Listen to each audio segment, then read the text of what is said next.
Ladies and gentlemen, boys and girls, welcome back to Hollywood After Dark. Today, of course, is the 24th of January, 2022. Tonight, we're going to be talking about Alec Baldwin, Rust Update, Peter Dinklage calling out the House Mouse over representation, some Spider-Man 4K stills, ooh, baby, I love them, and a whole hell of a lot more here tonight, Hollywood After Dark. Let's fucking go.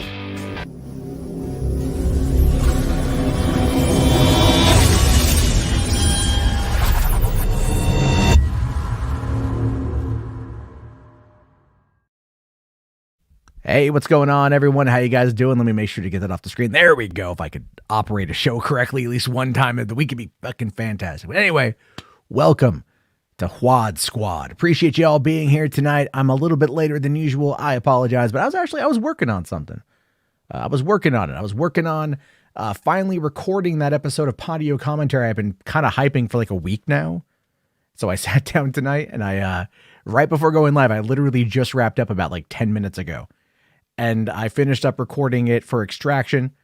The whole thing is like 55 minutes. I need to edit it down. So if you want to get my thoughts on a Netflix action movie, as well as a very interesting bit of history on it, how it came to be, then check it out. It'll be coming out probably tomorrow, the podcast version of it. And it's definitely interesting. Anyway, I'll pimp that here in a second. But let's talk about how you guys can find me, keep up to date on what's going on. Check me out on the socials here. We got Twitter, @MJarbo, Instagram, TikTok, Real Matt Jarbo. That's right. There are no other Matt Jarbos besides me. I'm the only one.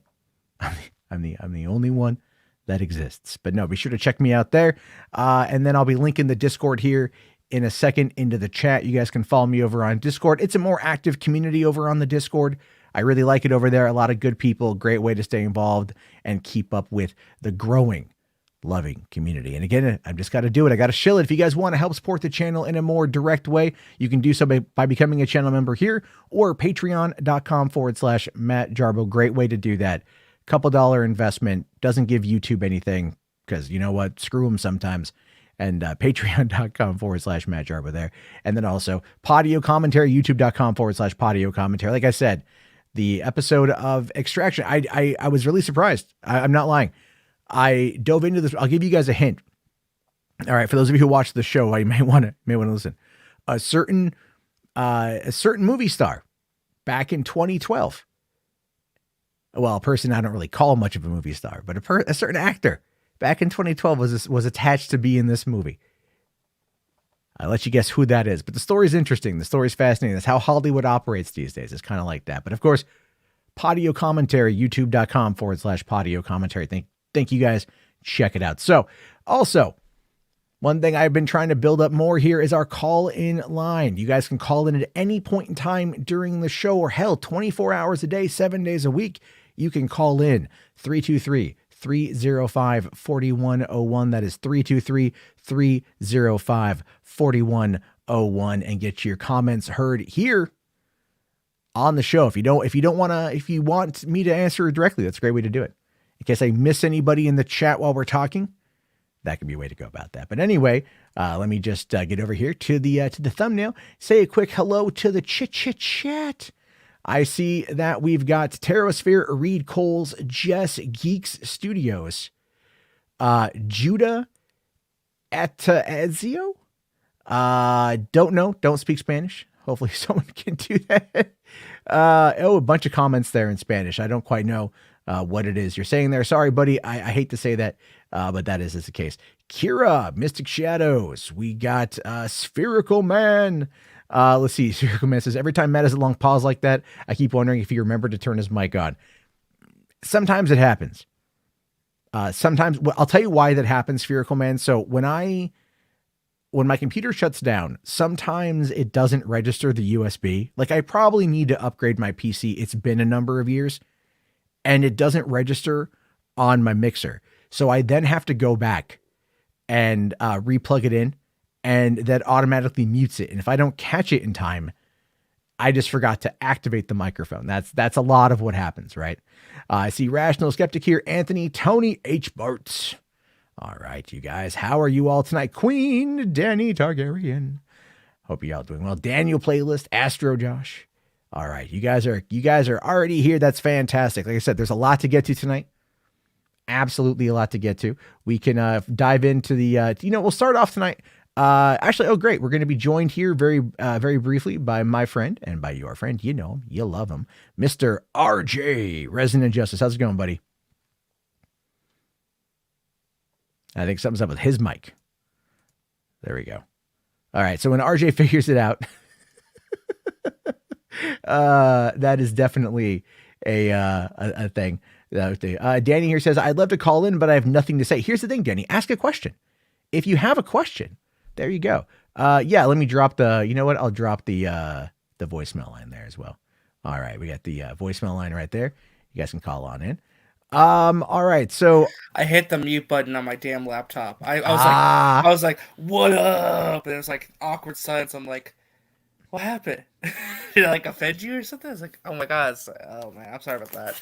No. Dude, I do it all the time. I like StreamYard. I love StreamYard. I mess it up all the damn time. So, because sometimes it's easy to hit a button. It's easy to kind of screw things up. I'm waiting for them to really unveil a lot of kick-ass new features that they've. The background music was a great addition. I will say that. Love the background music. Yeah, I don't even know how to do that from here. Cam Mike, is it? It's in Brand, I think, or something. Oh, it's in Brand. Okay. I mean, on mobile, it's very easy to do. So let's see here. Okay. Backgrounds aren't visible in solo layout yet, but you can crop. Oh, there's a new. Okay. I've been bitching at them about allowing for the backgrounds to shrink your main window to have your background visible. And I'm hoping that they do that. Oh, I see here. They've got they got that. Can you guys hear? There's no music that's up there right now. I don't think there is, because I haven't picked anything. Okay, yet. Good. Because I haven't done that yet. What I'm waiting for them is allow me to upload my own music so that I can loop it myself. That's what I'm waiting for. See, that would be cool. I would like that. That would be great. Yeah, I that's what I want to see right there, because that would allow for a lot. Thank you, RPK, by the way, who says RJ Twitter Space Host of the Year. Oh my God. Okay, so can we talk about? Well, you know what? Before we dive into that particular Twitter Space, let me get the assets I have ready for that, because what we saw today, and this is really, really, really funny. So when we like to make fun of a lot of the hardcore Snyder cultists, there's really no one greater than Geralt of Snyderverse. Him and Mercury, I think, are two of the absolute worst. So today on Twitter, he decided to virtue signal. And I mean this, literally, virtue signal. So you actually believe this is genuine virtue signaling, this is the actual term to its full effect? I would argue that even if it's done as satire or whatever, it's still absolutely virtue signaling. Because it doesn't matter the intent. He's still going out there beating his chest and puffing it up guys, I blocked James Gunn and Peacemaker because it's all over. Now, I will fully admit that there is a lot of Peacemaker love on my Twitter timeline. HBO Max is putting out the money to market it on social media. It's almost like people like the show and want to talk about it. That's another part of it too. Yeah, a lot of people out there really enjoy the first 4 episodes. And what's really ironic? What's really ironic about all this is that Geralt of all people wants to complain about Twitter spam, when this is the same guy who every single day pushes the same hashtag and the same talking points every single day for clout. So it's really funny that he's the one who wants to complain about Twitter spam. Again, lack of self-awareness from so many people. I don't get it.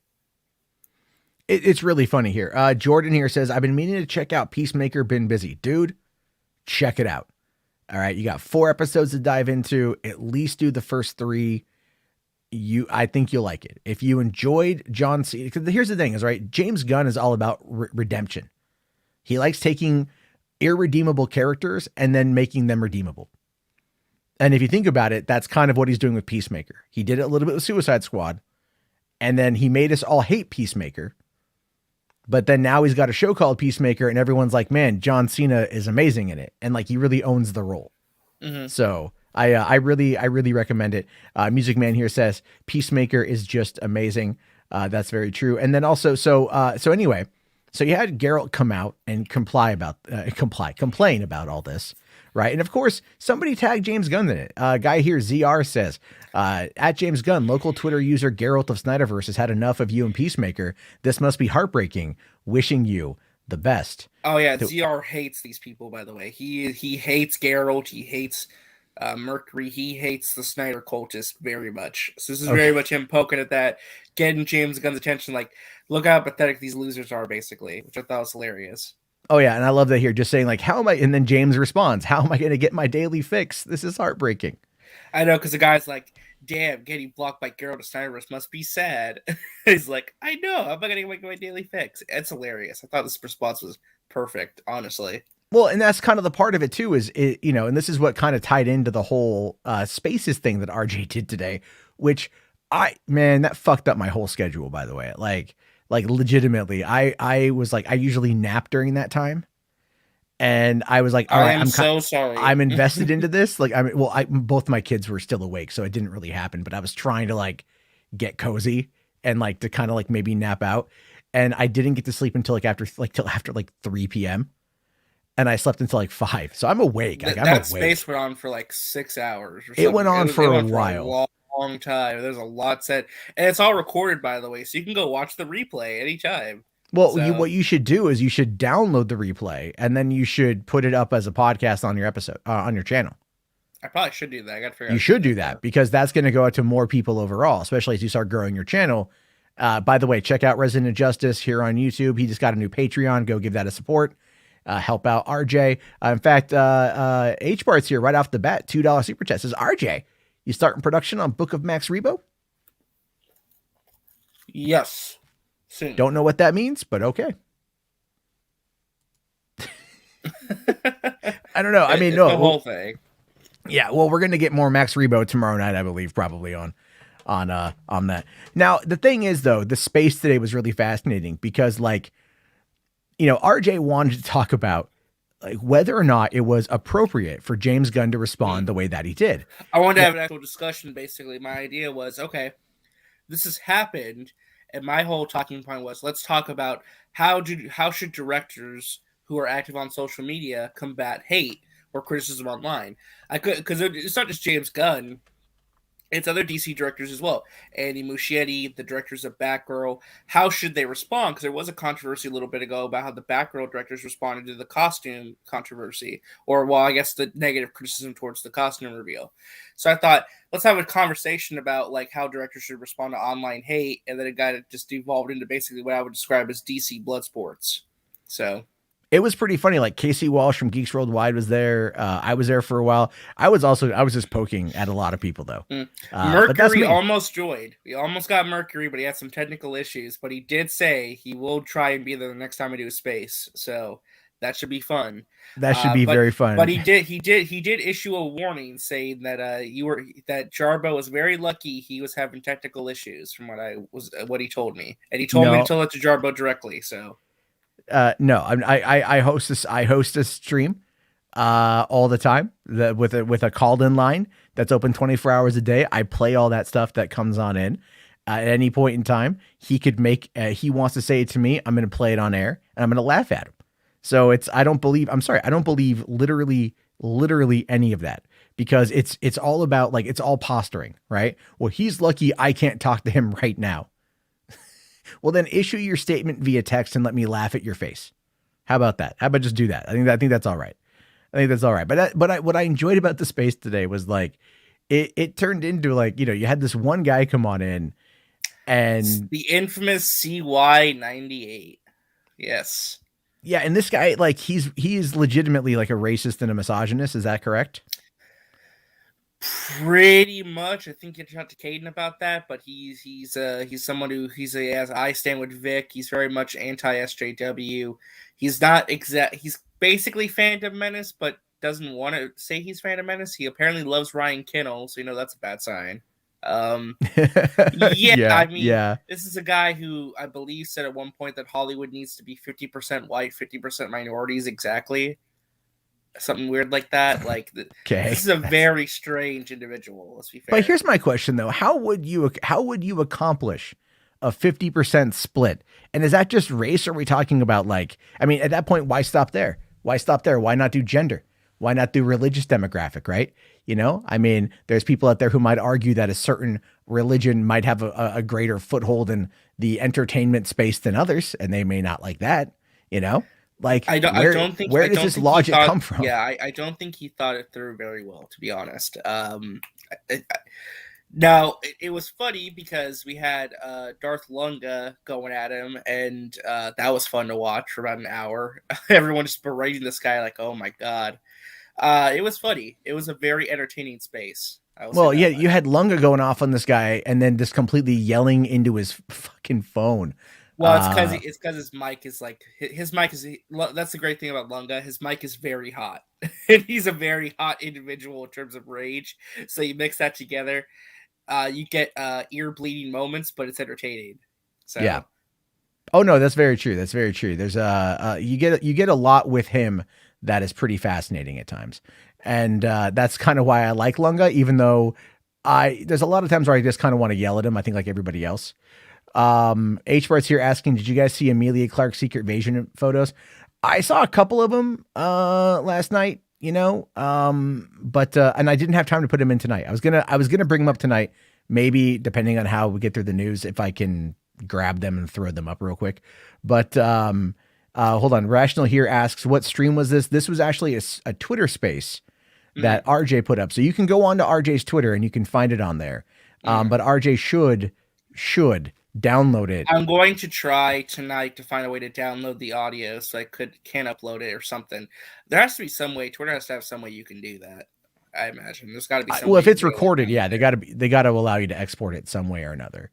So because there's like, because what it is with Twitter doing that, they're trying to rival Clubhouse.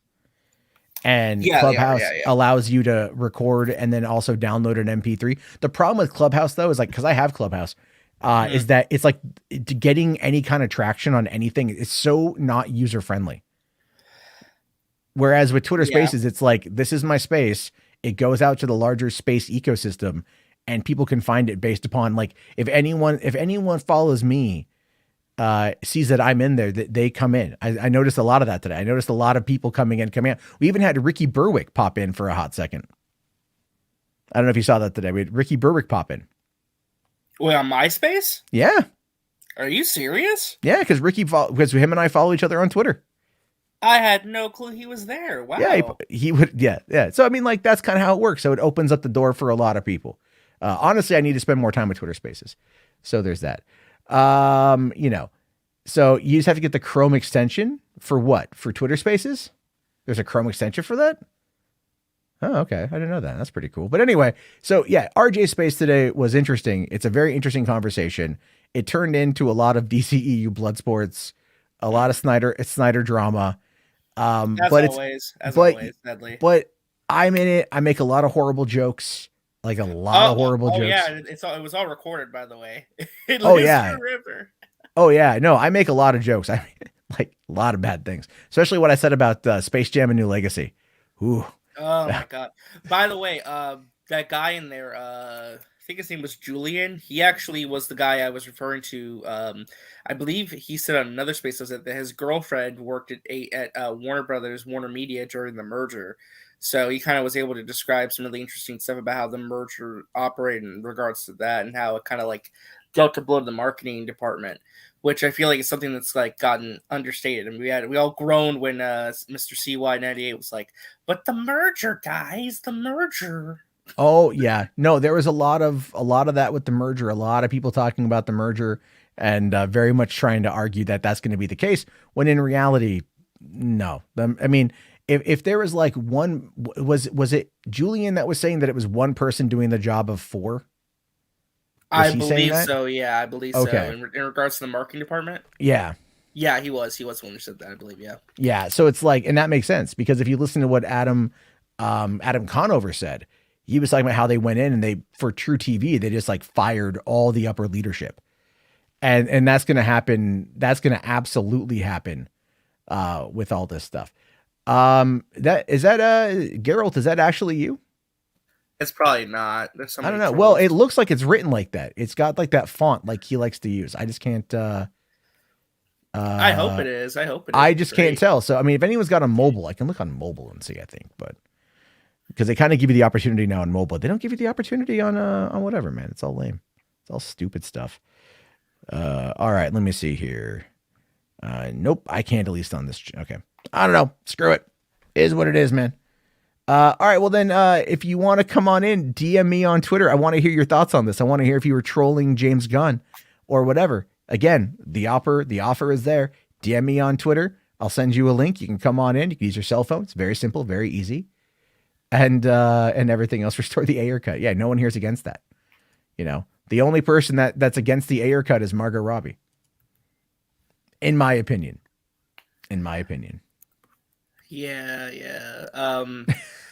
She's interesting about the whole thing, honestly. I mean, like, it'll be really interesting to see how she handles all of this going forward, because I don't think that ultimately she's really behind all this in the same way fans may want. I think she definitely is someone who's kind of impeding that release. Well, it makes sense, because it's like it puts her like in more of a victim light, you know, and it's all about like the torture and shit that her character went through. Now, I feel it should be fascinating to see. I'm entirely okay with that. And I think as an actress, like, she would want that, but I feel like the character has maybe also moved far enough away from it, because it's been like coming up on 6 years this August. So it's been a long time. And maybe, you know, with Birds of Prey and Suicide Squad having come out and kind of reoriented the character, there's really no point in going backwards. That's how I view it. Right. It's like, keep looking forward with the character. Let's not go back and revisit like the really dramatic, heavy shit that I had to act in and be a part of. Yeah. Which I totally understand. It's all right to feel that way. Oh, no, absolutely. Let's see. Galiot here says, thank you, Galiot. That space was wild. Thanks for having me. Let's see. RPK here says, KC was speaking good facts in the space. Yeah, he was. I know Casey's pretty controversial, but I do generally think he's a pretty all right guy. So yeah, he was playing it pretty chill today. Yeah, he just has a lot of people who don't like him. Well, I understand that mentality. I understand that more than most, which is why it's fun just to kind of poke at them and go like, yeah, all right, yeah, let's see what happens with this, right? Let's see what goes on with this stuff. So we can move on, right? A couple little things here we can move on to. One thing is, I wanted to kind of bring up, for those of you who haven't seen, Sony put out a whole bunch of stills today for like the climax. Yes, official 4K images. Yeah. Now, I wasn't able to get them necessarily in 4K just because of whatever, but obviously, look at this here. I mean, that warms my heart. It looks, the shadows look a lot darker than remember when I went to go see the movie in theaters. I know it's just because I think this particular image has been doctored. I think this image has been doctored, to be my honest opinion. You think so? Mm-hmm. Well, I think also too, they're probably retooling the visual effects even as we speak for like the home video release. Well, there was that one. Did you see the one that happened when Andrew came in? And like his arm went through the which was the updated stand? Version. So it's like, how do you make the updated version look worse than the? No, I thought that was the original, and then they updated it. No, that was the updated version. Then they went back and fixed it again, I think. So see, here's the thing with all that, man, is like dude, all the years I worked in theaters, working with the digital stuff. I mean, I didn't do much with that. I was more of the, 35 mil. But when I was working back at the theater and we had digital, like, they never sent us updated shit. They never sent us updated files. Now, granted, that was a drive-in, and that stuff is sent in through DHL and a hard drive, and then they have to ingest it into the projector. Whereas I believe like Regal and Cinemark and AMC, it's all done through a server. So they can just download the file directly, and it was so funny too, when they were first talking about digitally streaming or digitally sending the movies over to the cinemas. There was a concern because people were under, studio people were under the belief that some wackadoo could just point a satellite dish up in the air and like rip out the movie. Really? Yeah. Oh no. Because here's the thing: is like certain, the file size of some of these things are only like, I think it was like if I recall, like Elysium. I don't know why that pops in my head directly, but that one 2013, right? Elysium had I think it had a file size of like 110 gigabytes was the HD file size for that. And, okay. And like, to be fair, like in some of those forums where they share around, these movies, I've seen the full UHD files from these discs get like re-uploaded, and those are like 56 gigabytes. I don't know why the fuck you would need that, to be fair, but then again, that's not the space I play in. You know, I like to have physical media and own it directly. That's my claim. But you know, in many instances though, like you look at that and you're like, all right, like there's a fear there, but I've never seen them like alter things, you know, because they'd have to resend the entire movie, and then they'd have to send out another code, an unlock code. And I mean, I don't know. I'd have to go and like find someone who works for a chain and ask them, because I've just never heard of that happening. Right. So I don't know. Like once you put it out there, it's out there. Like it's out. There's like no, like we've had moments in time where like when we were doing 35 millimeter films, we would have moments in time where like maybe a reel got damaged, whether it was coming from another theater or like we fucked it up, because it happens, right? And then we need to get a replacement reel. Well, these things have got to come down from like LA, because that's where they're manufactured. And so even though we were only in San Diego, there was times when like we had a movie that was supposed to go on the screen, and we were waiting for our delivery guy to drop off one reel for the movie so we could just quickly throw it together. And that took a little bit of time, but it was, you know, when I say quickly, I mean still like 20, 30 minutes, because you can only operate linearly with the 35 millimeter, because the reels have to go in a row. So like, you know, there's times like that where it would happen, but with the digital, if the file corrupts, that's why they still do the testers. You figure with digital, they wouldn't need to do the testers, like the pre-screens, because, you know, like it's just a digital file, right? Well, if those corrupt, they then have to get a replacement sent to them instantaneously. And, you know, that's actually the reason why midnight shows exist. Midnight shows exist because they wanted to do public exhibitions of effectively the first screening of a print. Because if you fuck up a midnight show, you're not fucking up your first day. Right, because that's when you're going to make your most amount of money anyway. It's like, that's your peak hours. So it's like you want to test things, make sure things work so you're prepared for the full day. Yeah. So it's like, that's how we did a lot of that stuff. And it definitely was you know, it's an interesting world to be in. You know, that was the thing, like the New Beverly Cinema the other day put out on Twitter that they were hiring a projectionist. And the New Beverly is Quentin Tarantino's personally owned theater in LA. And I've gone a few times, and it's a blast of a theater to go to. Everything is in 35 mil. And I've got the calluses on my fingers, still from working on the machines, and the tinnitus in my ears from all that shit. So it's like, man, if I was still living in LA, I would apply for that job in a heartbeat. Like just to go and work around Tarantino for one. You'd probably never really see him, you know, but he'd pop up occasionally. And like get to like handle all these old original prints, you know, like one of the coolest prints I got to work on was an original 1985 Back to the Future print. Wait, like really? Wait, an original print. An original print. We were doing a screening of it when I was in LA, and my job was to screen, like we had our projectionist put together the movies. My job was to screen the movie to make sure that the print worked the night before, because we were doing the midnight show. So it's the same concept, but it's like, that was where we only really had the one shot to do it. And so we had to, so I had to watch the movie from the night before. And so what it was is we got Back to the Future, and I was managing that night. So I would just call my friends and like, hey guys, y'all want to watch Back to the Future? And they're like, yeah, all right. So everyone would bomb out to the theater, and I'd like give out like fucking popcorn and soda and shit, because, you know, we had it all, and we'd all watch it. But I had, this original print of the movie. I'll tell you the funniest thing though. We were doing a screening of, I want to say it was Jurassic Park, and our projector platter broke. Oh no. And so in order to keep the movie going, myself and the projectionist had to spend like 2/3 of the movie just manually spinning the platter in order to make sure that the centerpiece would pull out the film and it wouldn't catch and rip and burn. Oh no. So we sat there. It was such a pain in the ass. We sat there in this this room had no AC. This was the summer in Pasadena. Shit. It's like we're sitting there just sweating our balls off, and like we're talking, and like the thing is, the doors were thin, so the people at the top of the theater could hear us talking, and they were fucking pissed. We were like trying to like talk low and like pass the time, because we just had to keep spinning the reel and spinning it.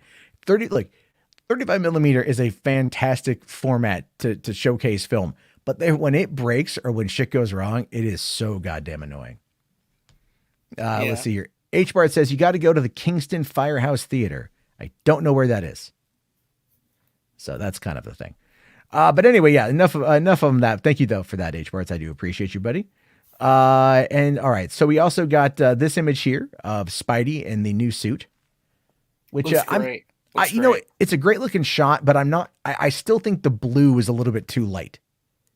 I feel like it should be a couple shades darker. No, man, that's like classic Spider-Man though. It's like right out of the comics. I mean, that's quintessential Spidey look. I like the fabric used. Maybe it could be like just a pink darker, but I love it.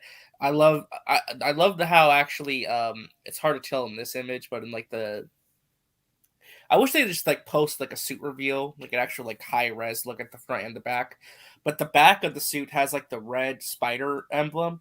It looks like it's inspired by Toby, right? So I'm wondering if like the idea of going forward for like this new suit is that he was inspired by Toby and Andrew's Peter Parker's to like make a suit that's like kind of modernized version of both. And it's a combination of all three. Maybe. I mean, I'm not saying it doesn't look good. It just didn't wow me. But when I get the movie again on home video and I can watch it, and like really take the film in, pause it every single frame so you can analyze. Oh yeah. Yeah. Well, when I do it, because I'll definitely be doing a audio commentary on it, and so I'll be like really just paying attention. Next month, by the way, next month I think it releases on digital. So February 28th, I believe. So I'll get the digital copy, and then I'm definitely going to get the 4K.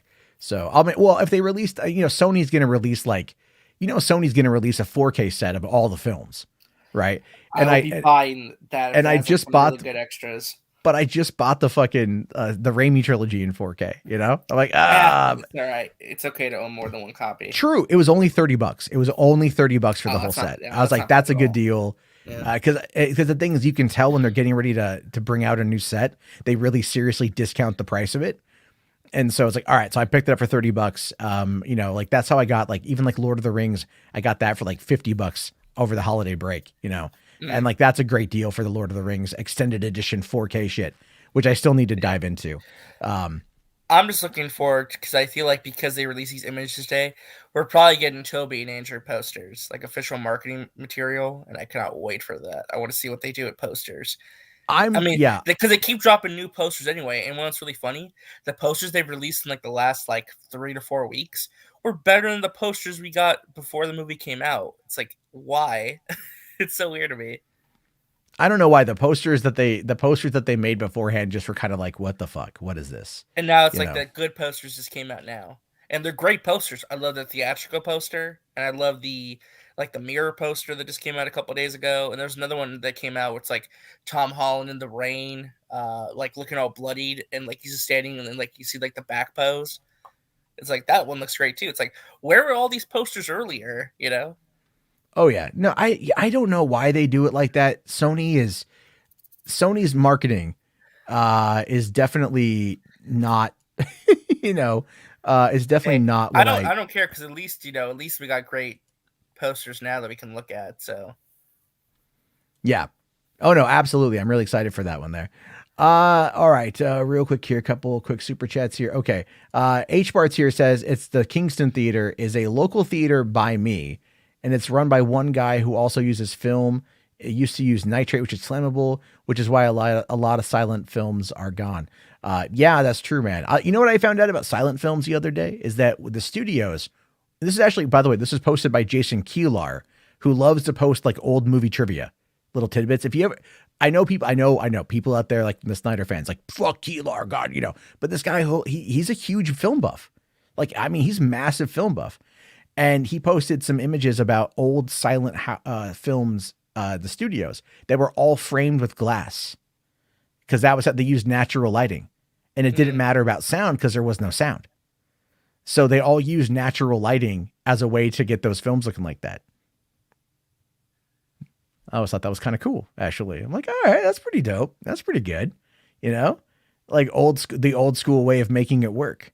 There's a lot of old techniques that came out of that stuff, right? If you're ever looking to figure out how modern filming is done, like Citizen Kane is a great way to like get a good, to look at, you'll notice a lot of shots that were originated in that movie. And then there's one we don't talk about though. It's D.W. Griffith's Birth of a Nation. Because it's kind of racist, but D.W. Griffith, racist, yeah. Well, it's super racist, but like D.W. Griffith also kind of implemented and kind of created a bunch of the techniques that we use today as well. So like it's one of those things where it's like, can you separate the craft from the artist sort of thing? It's hard because it's like you go, what that movie's pretty bad, like, but technically speaking, it's I mean it. Like it kind of set the bar. But we don't ever talk about that, right? We don't talk about D.W. Griffith. No. Because that'd be a much different song and movie.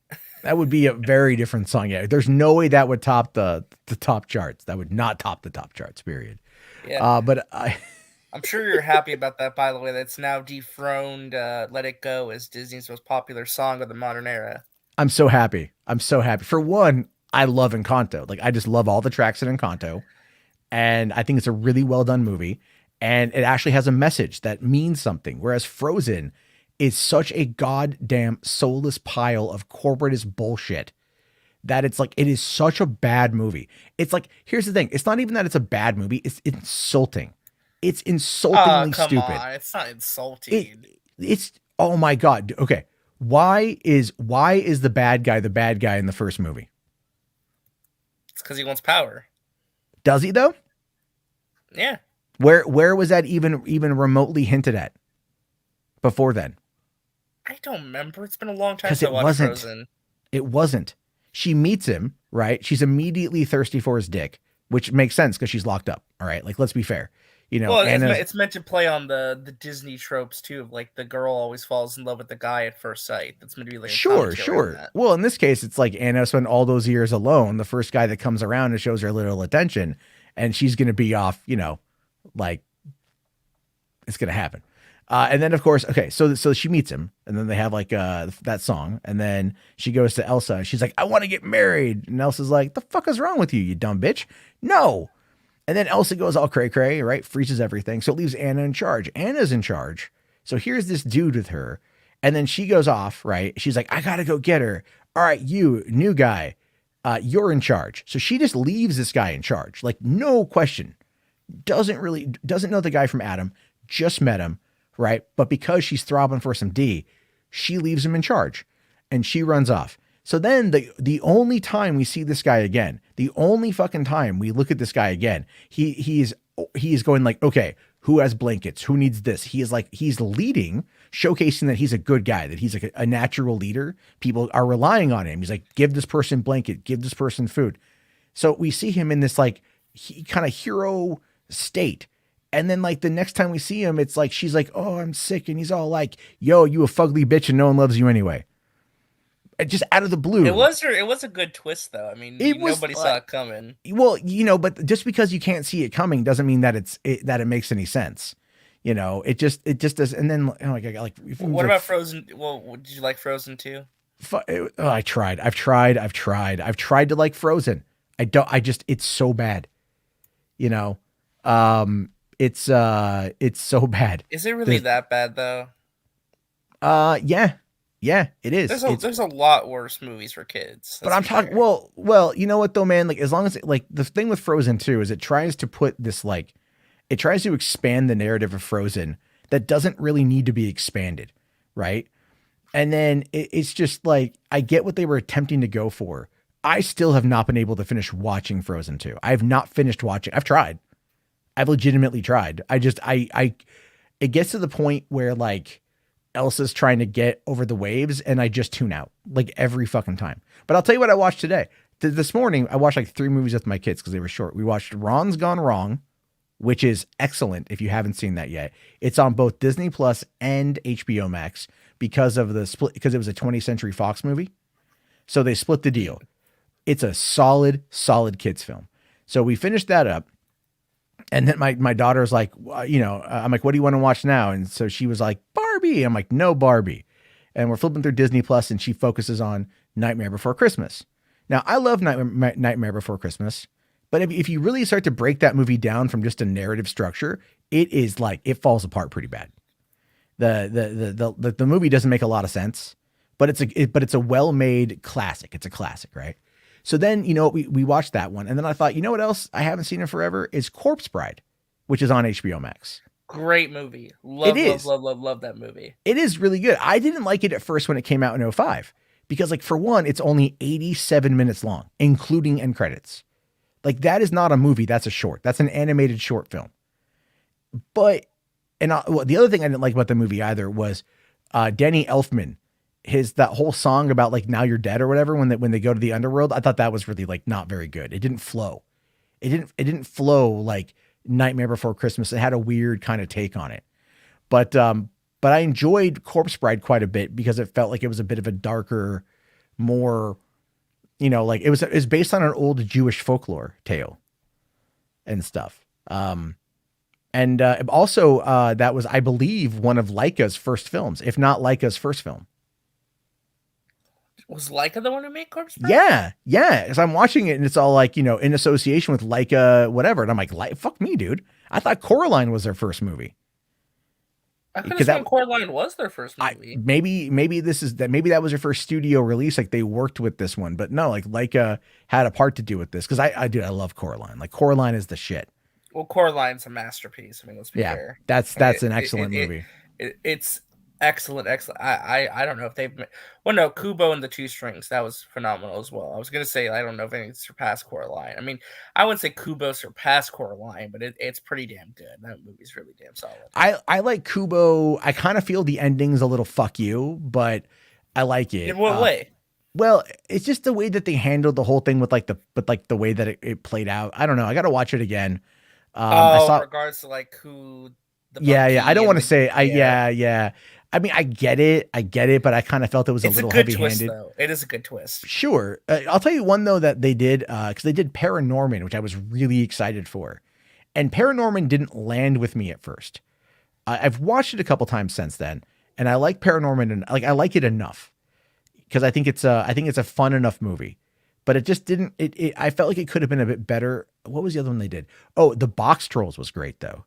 I love The Box Trolls. I've never seen that one. The way it looked, I was just like, this doesn't really. It's super dark. It's like because it came out like in the fall of 2014, I think, and it came out 2013 or 20. I think it was 2014. No, it would have been 2013, I think, because like it was like Cloudy with the Chance of Meatballs 2, The Book of Life, and Box Trolls all came out around that same period. Like September and October and I think early November. And the thing is like The Book of Life is a solid animated movie, like way better than Coco. Like everyone compares it to Coco. It's way better than Coco. You can't compare those two, man. I mean, it's a better made movie. Maya and the Three on Netflix is Coco is okay. Like I saw the twist coming on Coco like a mile away, but I think the way they designed the movie was interesting. I mean, I think Coco's just like artistically and just from a story perspective, I think it's phenomenal. I really, really love that movie, especially as someone who has a Mexican heritage, especially the way they captured just the visual aesthetic alone. I thought was really impressive. Book of Life is great too, though. I love them both. I'm just saying it's hard to compare those two because they're trying to do two different things. Yeah, a lot of people were like comparing the two because it had like, and that's not fair. It's not fair. It's not fair. I actually just saw Coco like 2 weeks ago for the first time. So I need to watch it again, but Book of Life, I've watched a bunch, but The Box Trolls is really good. It's like super weird. It's like super dark. There's a great line in there where like the two henchmen are like, wait a minute, are we the bad guys? Like, I love that part. Cause it's like, there's a whole kind of coming to Jesus moment with all those guys. And I think Ian McKellen is like the bad guy in the movie. And that's like really weird. And it's like, it's a super weird, like Victorian era tale. It's just not what you would expect out of Laika because but it kind of falls in line with like Coraline and stuff. Yeah, real quick, speaking of Laika, did you watch The Missing Link? I did. I did not watch that one because it looked I don't know what it was. Just the marketing especially just turned me off. I was like, this doesn't look like a high tiered Laika movie. I mean, did you enjoy it at all? I mean, it was all right. Like, here's the thing with that movie is it came out in like, I want to say April 2019. It came out right before Infinity War or Endgame, right? And it was right around the same time, and it just kind of crashed and burned. It was a wrong time to release a movie like that. Like that's like Leica movies are like a winter release film. They're not a summer release movie. Those are Pixar. You put Leica in the winter. It just does have the vibe of winter. And the thing with Missing Link is like Hugh Jackman, Zoe Saldana, Zach Galifianakis all did a fine job. It's a very interesting movie, but I feel like the last act kind of falls. Like the setup is really cool, but I felt like kind of like the last act kind of fell apart. Like it wasn't the greatest thing, but it was on Hulu like a couple months after it came out. Like they dumped it to Hulu super fucking quick. And so it's like, it's worth watching. It's on there. I would give it a shot. You know, it's just like something I put on in the background. And I mean, that's kind of like has been a bit like hit or miss, I think, on some things. But I can at least say that no matter what they do, because of the work and the dedication that they put into their films, I definitely will go see whatever they put up. You know, I just because I love the way that I love stop motion. You know, I love good, like them and Aardman are always going to have my view. You know, Yeah. even when Aardman does Flushed Away and it's CG because they had no other choice, like I'm still gonna, you know, they've earned enough goodwill from me that I'm okay with that. It's like, what is it? Fuck, man. Black Friday 2012. I picked up the Lorax and that Pirates Band of Misfits, that other Aardman movie, because they were both on sale for Black Friday. Yeah. And so we went home and we went back to the apartment and we watched the Lorax, and I fucking despise that movie. Lorax is horrible. Lorax it's so it's. I mean, here's the thing. It's one of the worst, most corporate movies I've ever seen. Which in is my life. the entire point, right? Which is Lorax should never feel like a corporate movie. No. It's just so bad. And then we watched Pirates Band of Misfits, and I think that's an underrated gem. Like I really like Pirates Band. That probably lifted your mood right back up to Lorax, yeah. I bet. Well, it's Aardman. It's Aardman doing pirates. Like cool, man. Like that movie's funny as hell. That movie's it is really funny. Wasn't it Hugh Grant was the pirate in that one, wasn't he? That was the Hugh Grant was the guy in that one? Yeah, I think so. Okay. Yeah, I know. I just really I really appreciate Aardman for the work that they do.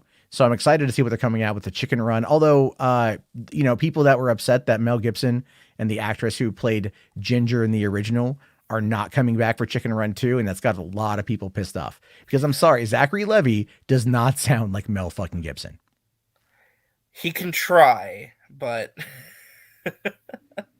yeah, well, that's gonna make he's gonna have to sound like he has a pair of balls. No. Wait, who are they replacing for Chicken? I know it's Mel Gibson with Zach. Are they replacing all the cast, Danny Newton is I think all of them. It's been 20 years. Like I get it, you know. Yeah, because it was Julia. Who was it? Julia Sawaha who played Ginger. I forget the actress's name. Yeah, it was some. Yeah, I didn't know they were. Wow. Okay, I guess they are mixing. Why are they mixing up the cast? I know why they would replace Mel Gibson, obviously, but like, huh? And they're gonna replace Mel Gibson with Zachary Levi. I have to go back. I have to go back and watch the original Chicken Run. But didn't Mel Gibson like do like a bit higher of a voice than he normally does? It wasn't like super gruff or anything. It was more like bombastic, wasn't it? I have to go back and watch it again. I saw it when it came out in theaters because I took my younger siblings to go and see it. But again, it's been 20 years, so I don't fully remember. Although Frost Family Takeover here says Chicken Run is their best movie. Dude, I don't even listen. Okay, Chicken Run's great. They're making more Wallace and Gromit. Yeah, but the voice actor for Wallace is dead. Oh my god, that's right. He did pass away. So it's like God damn it! Why'd you remind me of that? Because I want to bring sorrow into your life, RJ. That's why I'm here. Now depressed. Jesus Christ! I'm just saying. I thought he was still alive. No. He's unfortunately gone, and it's like I don't know how they're gonna make it work. I still love Wallace and Gromit though. Sure, I love Wallace and Gromit so much. No, I love them too. Shaun the Sheep I like not as much, but I enjoy it for what it is. You know, I see people talking about Boss Baby and everything else. Boss Baby is dope. Yeah, I still need to watch because Arthur Christmas. Everybody wants a sequel to that. And I still need to watch Aardman's Early Man. I never watched Early Man, but heard that one was all right. Oh god, I saw Early Man. I don't remember it though. I know I've seen it because I'm pretty sure we got it. When did it come out? It had Eddie Redmayne. It had, I think, Tom Hiddleston was in there. 2018. I actually, you know what? I don't think I saw this one then. Yeah, Um, it's one of the ones I haven't seen either. that's kind of weird. But Richard Ayoade is in it, and I'm okay with that. It's kind of like that Harold Ramis movie, Year One, Hmm. with Jack Black and Michael Cera, where it's like they play cavemen and like they make their way through like the Bible. Oh yeah. I know what you're talking about. Yeah. That movie was like, I think it was like Paul Rudd and David Cross were Cain and Abel. It was a Oh my weird ass god. movie. It was a weird ass movie. Real quick here, we got Command Unit here for 15 shekels. Thanks, buddy. React to Chaos Divided Total Warhammer 3. All right. I'll check that out at the end there. Let me just make sure I save that super chat. Thank you. But yeah, I will say, hold on here. Okay, Ayo Ade. Okay. All right. Names are I hard to hate, pronounce. man. Okay. I just did the fucking Podio commentary for Extraction, right? That movie takes place in India. Oh yeah. And I'm sitting there like literally Googling, like, how do you say these names? You know, and I butchered 3 of them, guaranteed. And it's not on purpose. I'm like legitimately trying to figure out how to say these names. I'm like those consonants don't go together in that way that my brain understands. So like, tell me how to figure this out. But I always hate mispronouncing names. I always feel really bad about that. Yeah. So, well, to put a cap on the whole Aardman and Leica talk, I just want to ask your opinion on this real quick.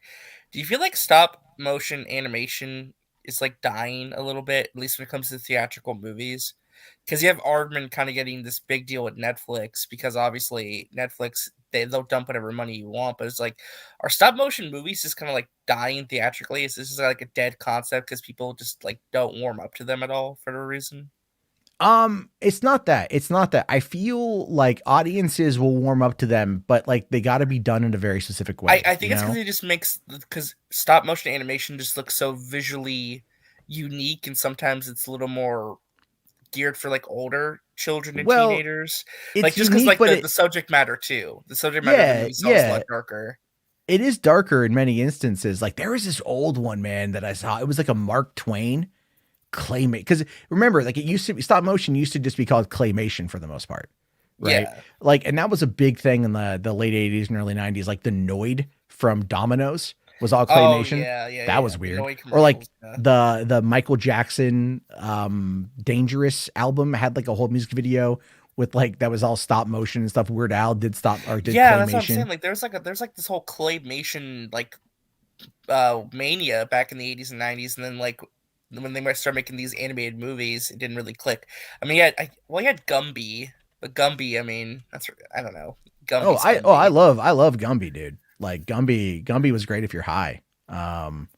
So let's see here. No, Oh my I don't God. Okay. So the Mark Twain one is called The Adventures of Mark Twain, and it's an hour and 26 minutes. And it's the whole damn thing is on YouTube. But Right? here, yeah. Here, I'll bring up the trailer. We'll watch the trailer and then we'll get back into. Is it gonna be? It's gonna like not make me be able to sleep. It's gonna be scary. It's I like pro. creepy stop motion animation. Here's what I'm going to say to that. I legitimately promise nothing Oh no! because I can't guarantee anything. Oh That's no! where we're at with this one, RJ. I can't guarantee anything.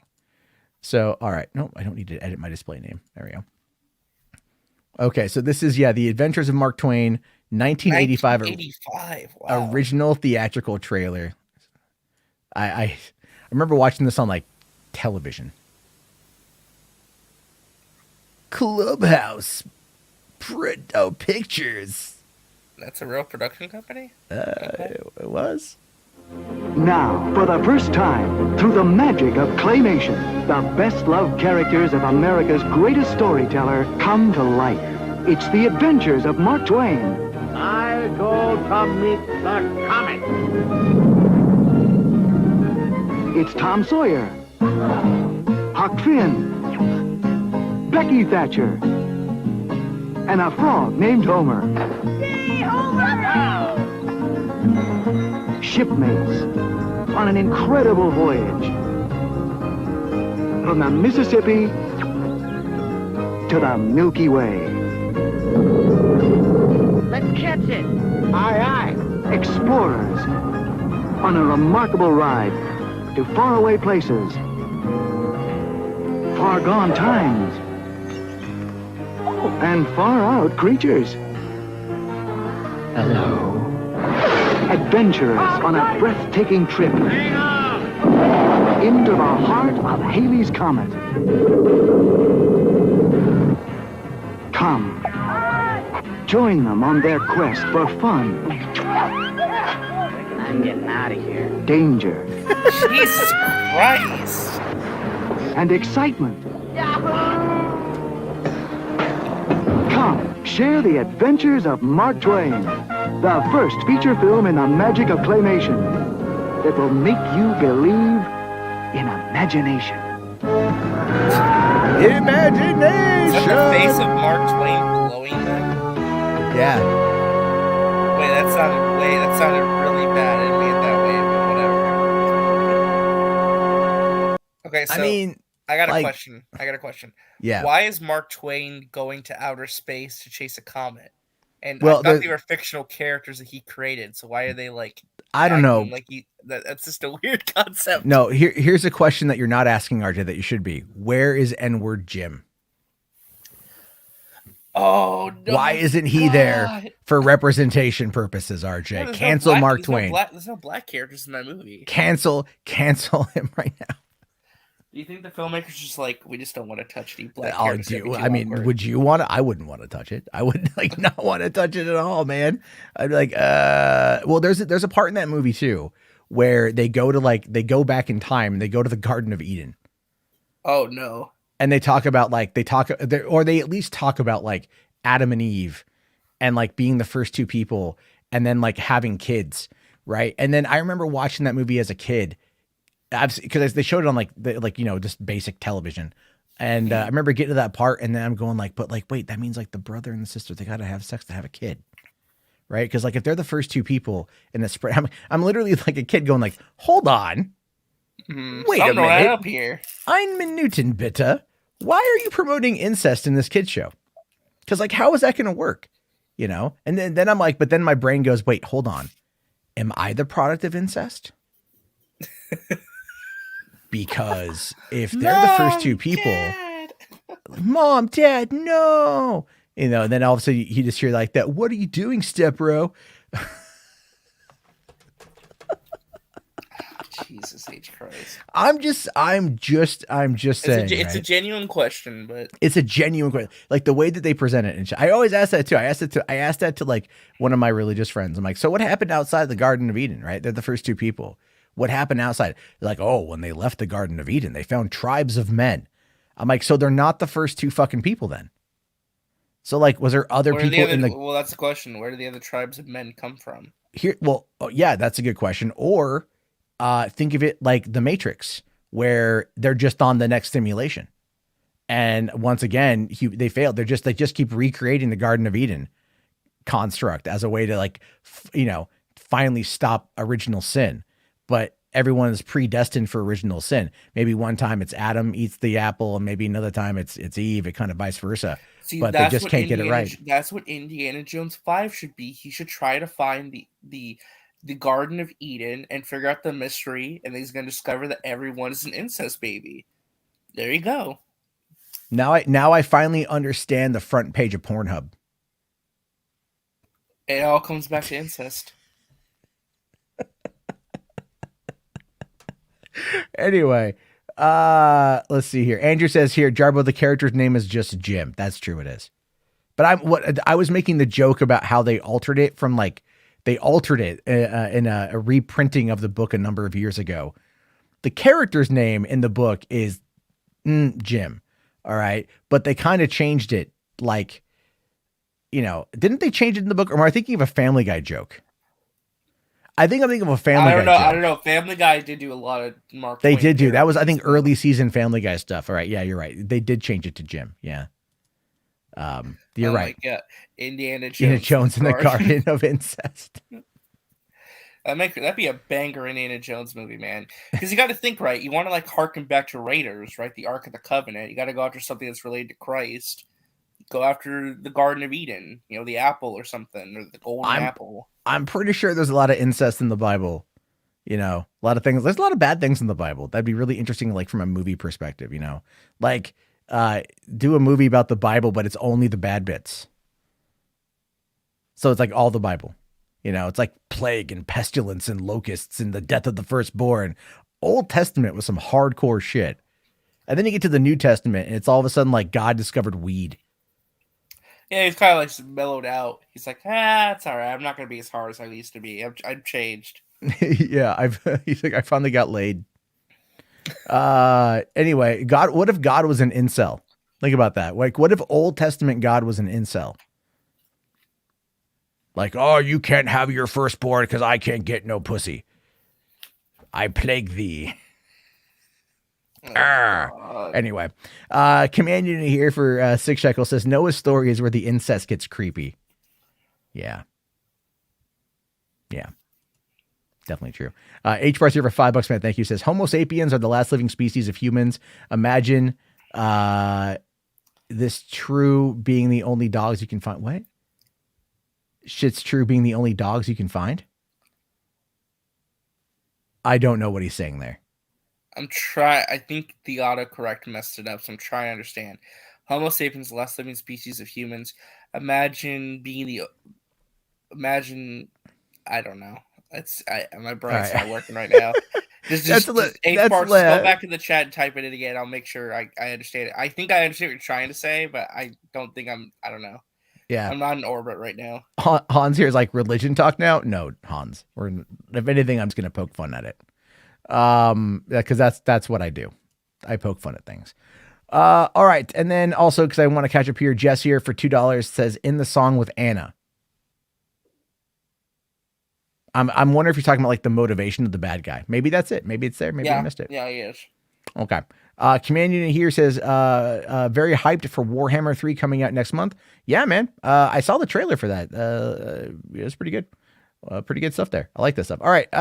Yeah, we definitely have gone kind of way out into left field on this stuff. We did, but you know, we did. Fun. And of course, again, as Tony here says, only on Huad.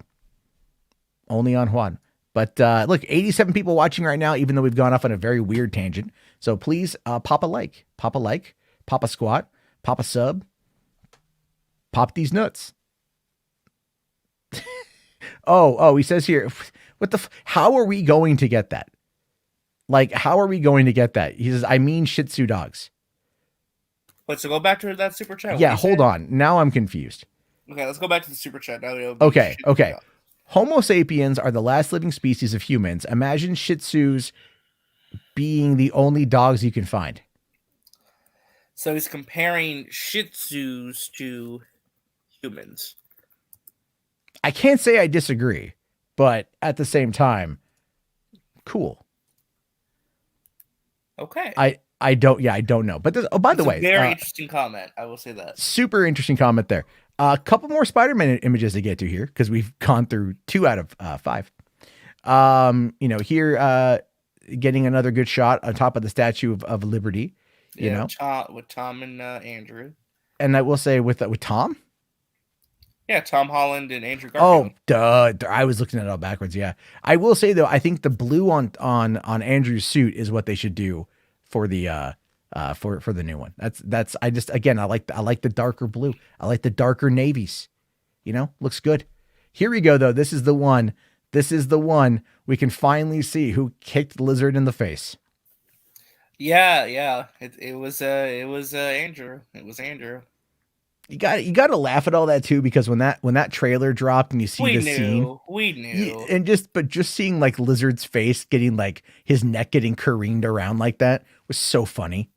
It was just so fucking funny because you're just like, you're laughing your ass off at like, dude, someone's hitting him in the face.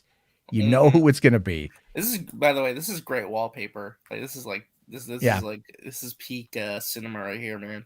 I'm looking forward to getting this actually at higher res. I ripped this off of comicbookresources.com and I'm surprised that it's actually looking at the image, considering that like Photoshop would not actually allow me to import this image in. Said it was really? Yeah, it was really weird. But StreamYard, like, yeah, no problem. And then we got this. I love this shot. I love this shot. Love it.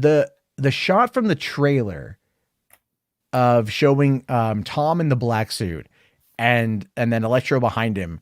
as he materializes in the movie. The composition of that shot with the lighting, just, oh my God, it's so good. Like, it's super, Yeah. it looks fantastic. It was really cool. It was really cool. Yeah, no, I love that shot too. I mean, again, do you think there's 'cause I don't know, is that all the images they released, or was there another one? Those are the ones I was able to get my hands on. If Okay. there's more, I haven't been able to find them. Okay, I just want to make sure because I wanted to ask you. I mean, do you think there's any specific reason they decided to release these images today? Do you think it's just because they want to put it out there officially for marketing purposes? I mean, what's the purpose of releasing these? They're getting ready because it got the movie back in the conversation. Everybody was sharing them, saying, "Oh, look, official stills." Everyone's using it as like their wallpapers now. It's like, is that the reasoning for it? Free marketing, or what's the purpose behind it? Well, the movie. I mean, we learned yesterday or whatever that the movie is now like the top 6 highest grossing film of all time. That it's only 40 million away from beating Avatar domestically. Come on, beat Avatar. And then, no, dude, they're just going to re-release Avatar and it's going to make all that money back, by the way. So mark my words, they re-release Avatar. It's going to make money. And then, but I don't know, I think because we got about a month, right? We got about a month until the film comes out on digital. We're going to start seeing that, that marketing push, see the film last time in theaters before it goes away. You know, like you're going to get that a little bit. They're going to drop those trailers. Do you think it's possible that they do what they do at Far From Home, where they insert some deleted scenes or something to like say, hey, go back and rewatch the movie in theaters and get some extra bonus content, just to push it over the edge to like. Did they do that with Far From Home? Or I know they did with Endgame. They did that with Endgame, and they did with Far From Home. With Far From Home, remember the scene where Spider-Man stops those like robbers at like that restaurant? Oh, right. Yeah, that was in the trailer, the full scene, and they cut out of the movie, which made no sense. Yeah, the full scene is like a 5-6 minute action scene at the beginning. And they also included the scene where Tom Holland's Peter Parker has to sell all his toys to get enough money to afford to go on the trip. Oh, that would have been good to see. It would have been good. I didn't know. I never saw that. That extended cut of Far From Home, it's never been released anywhere else. It's only been released as deleted scenes. You cannot find that extended version anywhere. I hate that. I'm like, just start you have all the streaming services now. Just start releasing these alternate cuts. Just put them together. Like, just put them together. And if it's, you know, in some cases you'll see certain things work, certain things don't. But it's like in many instances, like no one's gonna care. It's like what was it? Chronicles of Riddick, the 2004 movie, the PG-13 film. Like they edited out a bunch of violence, and like there's this whole action scene where like they took away like all the sounds of like combat, and it's like this, it's really weird. And then in the unrated version of it, they put all that shit back. And guess what? The unrated version was like way better than the theatrical version. It's like, stop with this fucking messing around shit. Like no one cares. Like just give us what we fucking want, you know? But nowadays they don't have an excuse. Like they don't have any excuse to like not have this shit ready to go. No, you're 100% right. I mean, that's the thing. I mean, I'm just wondering, like, do you feel like if they, we are? Oh yeah, we are. Yeah, right. Yeah, I totally didn't forget about that. I'm messing. But yeah, no. I mean, that's really the question. I mean, like, I feel like they will do a updated release for this film to like push it over that edge. To be like, hey, you got 1 month left to go see this in theaters. You want to go see it on the big screen? Go out and go see it. You know? Yeah. Because why not? And I think there's nothing else coming out until really Uncharted in February. Well, and they could bill it as a Tom Holland double feature, right? Like spend your Valentine's Day weekend getting some with Tom Holland. You know, get in the middle of a Tom Holland sandwich. I'll do it. I mean, well, I know they are putting back. I know they're putting back No Time to Die in IMAX. I think this weekend or something like that, or it was already back. I don't know. And I wouldn't mind. That's what I heard, because it's like the 60th anniversary of Bond. Because keep in mind, the movie was supposed to come out like 2 years ago, almost in April. So, you know, it took forever for it to come out. And let's see, Underhaven here says, I wish I could spend my V-Day with Tom Holland. Okay. I think Anna might be Are you hoping to get your V card thing done? I think Anna might have had too much to drink. Oh no! I don't think Anna drinks. I think I imbibing something 100%, but I don't believe it's what you think it is. Because But it's okay. It's all right on that one. No, Phantom Menace Elves. If they announced that they're releasing an extended cut of No Way Home with more Andrew and Toby scenes, that shit's making like another 20 or 30 million. Another 20 million, 30 million in the next couple weekends. Yeah. Because people would show up again and go watch it. It wouldn't make as much money. Like, I'm not saying it's going to be like 100 million or anything, but like another 20, 30 million dollars. Hardcore fans, yeah, they show up. They would go back. Oh, absolutely. Absolutely on that one there.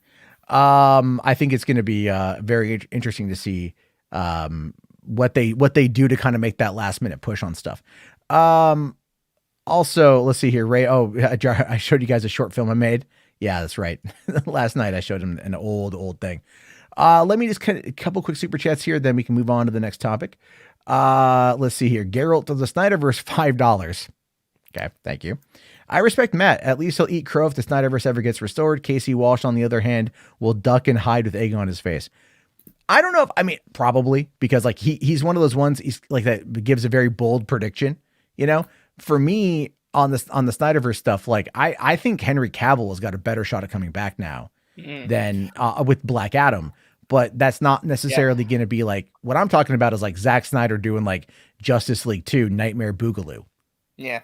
Well, those leaks we read the other night, me and you together, I think there's a chance that's credible because, again, I think the door is closed for Ben Affleck, but they're going to leave that door open for Henry Cavill. Well, there was more leaks that came out last night. I covered more leaks last night. Came in from 4chan. And it was a completely different story. It was a completely different story. So 4chan's more often than wrong than not.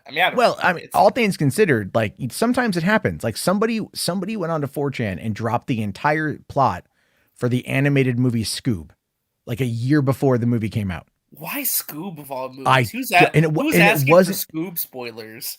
I don't know. And it wasn't even on like their TV board. It wasn't even. It was like on it was on B or whatever. It was on random. Like someone just went in there and dropped like the entire plot to Scoob.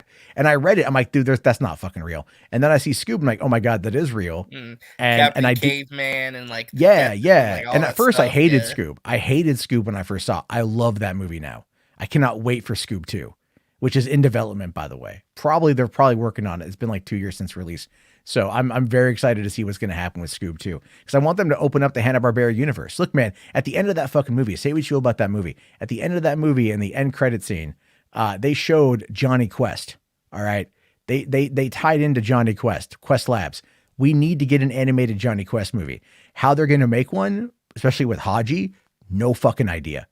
No fucking idea how it's going to just be eliminated. He won't even be in the movie. No, they're going to rename him. They're going to rename him like Hojo or something. I don't know what they're going to call him. Hojo. Hojo. Hi, Hojo. Hi. I'm here. I'm not wearing a turban, and I'm not going to be dressed like that kid from fucking Indiana Jones and the Temple of Doom. You know, I'm gonna. Well, that is true, Rational Skeptic. Some of the plot elements of No Way Home are on 4chan as well, Reddit too. So it's not impossible. It's just, I don't know. Well, I don't know if you're talking about this at all, Matt, so I don't want to jump the gun, but they are doing a test screening for The Flash on Wednesday. Yeah. So this week there will be a lot of leaks. So I'm very curious to see what those leaks are, because I want to know more about that. Although real quick here, last super chat from H Barth, thank you, buddy, says there used to be other human species like Neanderthal, Homo erectus, and Homo habilis. Well, yeah, that's true, man. We evolved, you know. But one thing's for certain. Homo erectus never left. Okay. It's how children are made, RJ. It's biology. Yeah, I know. You know. By the way, is it really Matthew Lillard's birthday today? I have no idea. Oh, Ray in the chat said happy birthday, Matthew Lillard. I've seen a big push to try to get him back into the Scream franchise. He should. I saw that. He should come back.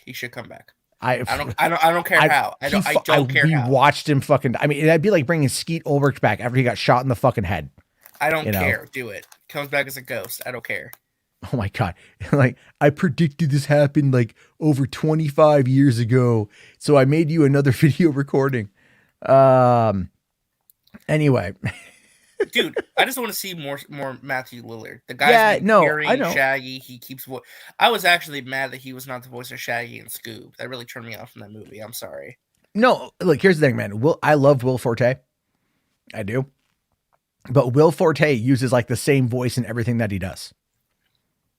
It's not Really? Shaggy. Matthew Lillard is Shaggy. Matthew Lillard, no, I remember like didn't him and Casey Kasem have like a Shaggy off or something at some point? Yeah, no, and Casey Kasem passed the mantle to Matthew Lillard, like officially. He passed the mantle and said, I believe that you can carry this character. I trust you. That's right. Yeah, no, I'll say this, and if you guys agree, press 1 in the chat.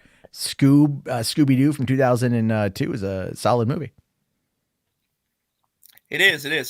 Thoughts on the sequel though? Monsters Unleashed. Not my favorite. It's a guilty pleasure. I still like it. I mean, look, man, they put Velma in like a vinyl suit. Right? They did. Very skin tight leather suit. Oh no, and that was the thing is they knew that Velma, because the response coming off that movie was like, wait, why is Velma hotter than Daphne? That was the response coming off that movie, especially when they went like sexy Velma, because Linda Cardinelli is Linda Cardinelli. It's like as much as like Sarah Michelle Gellar. You know, Sarah Michelle Gellar was like, yeah, Sarah Michelle Gellar in a wig, but you know, you bring out Linda Cardinelli and you put her in like the skirt and like everyone's expecting Daphne to be hot. No one's expecting Velma to be hot. You know, that's kind of the whole thing. But no, written by James Gunn, by the way, the first movie written by James Gunn. He wrote the second one too. Did he? Yeah, I thought he wrote the first one. I thought he wrote both. He might have. I have to go back and look. Yeah, I think he wrote this. I would love to know what happened. I honestly feel like the second one suffered from studio interference, if you want my honest opinion. Yeah, make it more kid friendly, bring in more of the classic villains from the cartoon. Yeah, I mean the first one, very experimental, and just be like, dude, Scooby Doo. Let's actually make a movie out of it and try and do something weird and wacky, you know? Well, what I liked about the first movie was like it played up a very meta aspect of the time. You know, like the whole part, like where like the second in command, you know, is a luchador.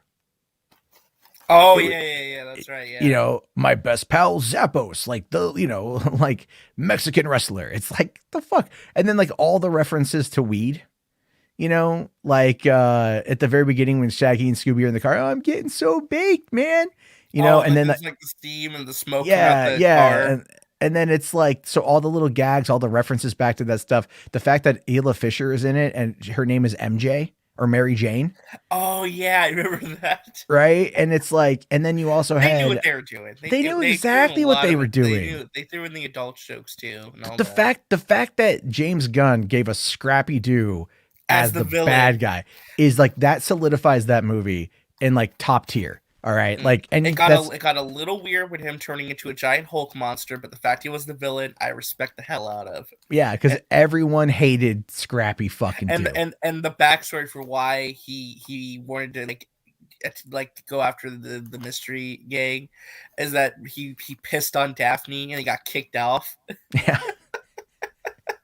It's so petty, it's stupid, but it's funny at the same time. It's what you expect from from that. It's that's all you're gonna get out of it. So everybody hated Scrappy Doo. Everyone's like, fuck Scrappy Doo. It's like, okay, let's make him the villain. Yeah, it is. Everyone hated Scrappy. Like, all right, like my best friend, man. Like we were watching that together at the drive-in when it came out, and it got to the end there, and we didn't know that Scrappy was the bad guy, and he was like, "Fuck yeah, fuck you, Scrappy Doo, fuck you!" Like, he was so happy that the whole thing was what it was. I do love that shit. Anyway, guys, we are going to kind of be winding things down here the next like 20 minutes or so, because it is getting a little late. But a couple quick other things to get to. Couple quick things. For one, we got there was the announcement today for Guillermo del Toro's Pinocchio. Has a new teaser trailer. Did you see this yet? I did. Yeah. I haven't, so I got it right here.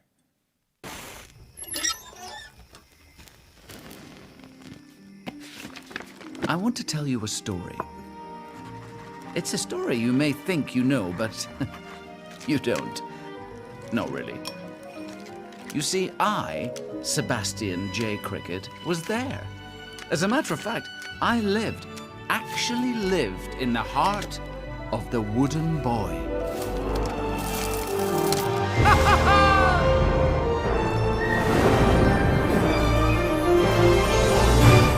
It is a super teaser. It is literally just an announcement trailer. But here's the thing. Guillermo del Toro, it's much more like the book, much more like the original source material. This is going to, and it's stop motion. This is going to be creepy as fuck, but also very charming and whimsical, and I cannot wait to see that. You know, this is not the only Pinocchio movie coming out this year, though. Yeah, Disney's got one. Disney's got their live action one by Robert Zemeckis with Tom Hanks. And there's also apparently, I think Caden said earlier, that they're doing a Robert Downey Jr. version of Pinocchio as well at Universal. What is this the year of Pinocchio? Like, what the fuck did we do to deserve this? I don't mean that in a good way. Like, I'm gonna watch all three because I feel like that is just which one. Which one are you more excited for? The Robert Downey Jr. one, the Disney live action remake one, or Guillermo? Okay, I mean, look, if you're reuniting Zemeckis and Hanks, obviously that's going to be big. Yeah, because it's Hanks is playing Geppetto. Yeah, well, yeah. Who's playing the boy? Who's playing Pinocchio? I have no clue. I think it's an unknown. Right. Okay, good. Well, I'm okay with that too. But I mean, it's like, look, it's Zemeckis and Hanks. I love Forrest Gump. So, you know, like seeing them reunite is going to be pretty good. It's modern day Robert Zemeckis, though. That's my problem. Well, what's the last thing Zemeckis did? It was a big flop. It was like that Steve Carell movie. Oh, right. The fucking one where he had the dolls. He's playing with the dolls. Yeah. Like, it's like Welcome to Marwen, I think is what that Welcome one was. Welcome to Marwen. There you go. You got it. Yeah. I tried to, like, it looked interesting. But yeah, okay, fine. I mean, look, here's the thing, though. Guillermo del Toro, stop motion. Oh, not Welcome to Marwen. The last movie he did was The Witches. Oh, I didn't watch that one. He did the remake of The Witches. That's right. I didn't watch it. The remake of The Witches with Anne Hathaway. I actually heard that one was okay. I heard that one was alright. You know, I mean, like, okay, like, here's the thing with that, though, right? That remake, by the way, was written by Guillermo del Toro. He was one of the writers. On the remake of The Witches? Uh-huh. Shit. Now I gotta watch it. Fuck me. He was one of 3 writers, though, so probably wasn't majority him, so... Yeah, well, it's like, dude, I remember going to see the original Witches in theaters with Angelica Houston.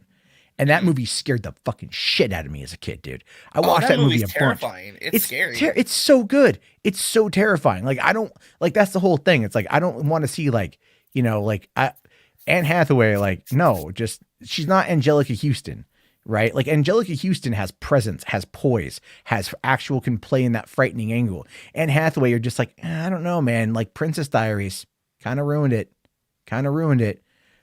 But maybe I'll have to give it a shot, I guess, at some point in time. Yeah, but I mean, just going over this cast though, real quick. I mean, like, who was in the cast in that tweet? It was like, it's Ewan McGregor, Ben Wolfhard, David Bradley, Ron Perlman, Tilda Swinton, Kate Blanchett, Tim Blake Nelson. Damn, so, that's a talented cast. I mean, Ron Perlman with Guillermo just makes sense. You know, Tilda Swinton, I love. Kate Blanchett, I love. Tim Blake Nelson, I love. So yeah, I mean, and the thing is, though, it's like, I think it's going to be cool. I'm more interested in the stop motion CG version of it than I am with like just a retelling of like a live action Disney. I love the live action Disney, or I love the animated Disney movie, but Zemeckis is just he's not going to stray outside the, you know, this is a paint by numbers movie. It's a paint by numbers Disney live action adaptation. Yeah. And if I share my screen real quick? I want to show you this. This is the artist that the movie's taking inspiration from. This version of Pinocchio, this graphic novel, or this like book. This is the vibe the movie's going to look like. They had taken inspiration from Gris Grimley's artwork. Look how fucked up this is. Nice. like that's probably what you're going to be looking like right there. Like that's the kind of animation you're going to be getting. Like, cool. I mean, I'm excited because again, the book is really messed up. The book is really, really, really like the Disney version's like the most pure sanitized version of Pinocchio. The book, the actual source material, the original version, it is such a screwed up, nasty little story. But it still has a bit of heart and charm to it. It's just that it's a very dark story. The darkest the Disney movie got was with the donkey stuff, with like the what was it, Paradise Island, Pleasure Island. Yeah. So.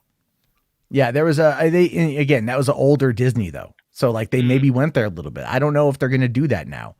So we'll have to wait and see. Again, especially for Disney Plus. I mean, that's the other thing.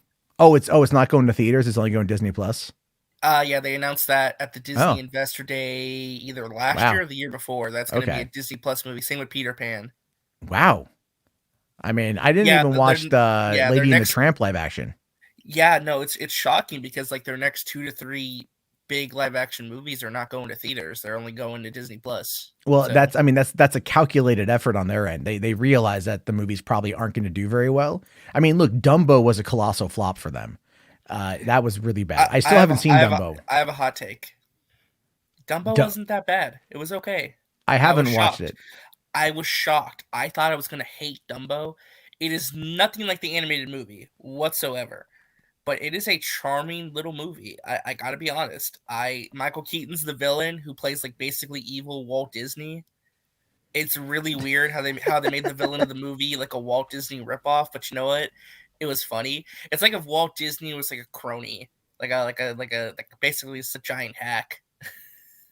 Well, some people out there might think that's the case. So I don't know. I mean, I think like I'm not against. I'm gonna check it out and stuff. I just kind of feel like they've just kind of they just don't really know. Holy shit! Christoph Waltz is gonna be in this movie, the Guillermo del Toro one. He's playing the fox. Yeah. And Tim Blake Nelson as the coachman. Holy shit! Give me this Guillermo del Toro movie right now. Right now, I want this injected in my veins. It's gonna be awesome. Just really quickly. I'm just looking through the voicemail, and someone's been calling in using fake numbers trying to play Anthony Chabot messages. Oh, no. I can see him. I can read the transcript. So, anyway, on that one, yeah. Well, okay. So here's an interesting one. I saw this today. Chris Evans has been cast alongside The Rock for the Red One, or just Red One, which is an action adventure holiday event film at Amazon. Yeah, it's the Dwayne Johnson Christmas Santa Claus movie, right? Yeah. This is, here's the thing. It's going to be a huge hit. This is going to be one of Amazon's biggest movies. You know that, right? I mean, like, okay. I don't necessarily. I know. I'm just saying that these two alone, the viewership they're gonna pull in, it's gonna be crazy. It could be the most dog shit movie ever about absolutely nothing good. People will still watch it. No, I know. It's super weird. I don't get it. I don't understand what the hell they're going for here. But here's the weird thing is though, Chris Evans, I think, is pretty selective when it comes to scripts. Like he doesn't just say yes to anything. As far as I'm aware, maybe he has said he's been in some bad stuff as of late, but he's at a point in his career where he doesn't really need to do stuff like this. So maybe he saw something here that he liked. Maybe. I mean, I'm kind of stretching here, but I don't know. What is? Did you look? Do you know what Red One is even about at all? Like what the movie even? It's about Santa. Oh, it's about Santa. Okay, it's about Santa. Yeah, that's why they call it like an action adventure holiday event film. It's about Santa. I don't know what capacity. That's why Red One, how much you want to bet they're going to be like Santa's Secret Service. And like Red One is what they like the code name for Santa or something. But that's the thing, is it a kids movie or is it like an adult holiday movie? I don't know. Let's see. Red One synopsis. Let's see. Because like imagine like they're playing elves and it's like Elf Secret Service. It's like we got to go on a mission to take out these these evil children. We gotta take them out. Yeah, evil douchebag bastard children kidnap Santa Claus. All right. Let's see here. Okay, so this is what the Hollywood Reporter said back in June. All right, Johnson and his production company, $7, have set up Red One on Amazon. There seems to be a lot of promise and hype built up around the project, with THR noting possible branding and marketing tie-ins associated with the project. What that really means, though, is anyone's guess, but a good use can be made of Amazon's marketplace with its tie-in opportunities. So far, we know that Johnson will take on multiple roles for the project, including producing, alongside Danny Garcia and Hiram Garcia. Chris Morgan, the screenwriter behind Fast and Furious Presents Hobbs and Shaw, will write Red One. Chris Morgan has written a lot of the Fast and Furious movies. And it's directed by Jake Kasdan. Okay, who did the Jumanji films. He did the Jumanji So, okay, movies. so yeah, that's going to be pretty big. Like, that's going to be pretty big. Fandom NSLs here says, so like a live action Prep and Landing. I mean, look, man, I would love another Prep. Yeah. I would love another Prep and Landing. Absolutely. I don't know why they didn't continue with that. Like it was good. Like they're both good. And then, well, there's 3 little shorts, but like one of them's only like 7 minutes long. But like Betty White was Mrs. Claus. Well, she can't do that anymore. So I don't know. I mean, I like Prep and Landing quite a bit. Pixar could the short. Yeah. Was it Pixar? Yeah. Oh wow, I didn't know that. That was the thing. It was Pixar Animation was doing that was like their big holiday thing. And like 20 Yeah, because those aired on ABC, like on network TV. Yeah. I remember when they announced it at Comic-Con, we were in like Hall H and they gave their presentation and they're like, it's gonna be happening. And it's like, okay. I wouldn't be shocked though if like they looked at Prep and Lane. It's like, can we do that in live action, but with like big, beefy, burly men? All right, let's do it. Sure. That's something. I don't know. Why not? It could be literally whatever. But all right, let's get into the last couple quick stories here because it is getting a little bit late. And so we got this one here. Alec Baldwin is seeking dismissal of the Rust crew members' lawsuit. This is just one that, like, I mean, I feel like Baldwin is he's got a part to play in this. Whether there's culpability here because he's a producer on the movie. He was the one holding the gun.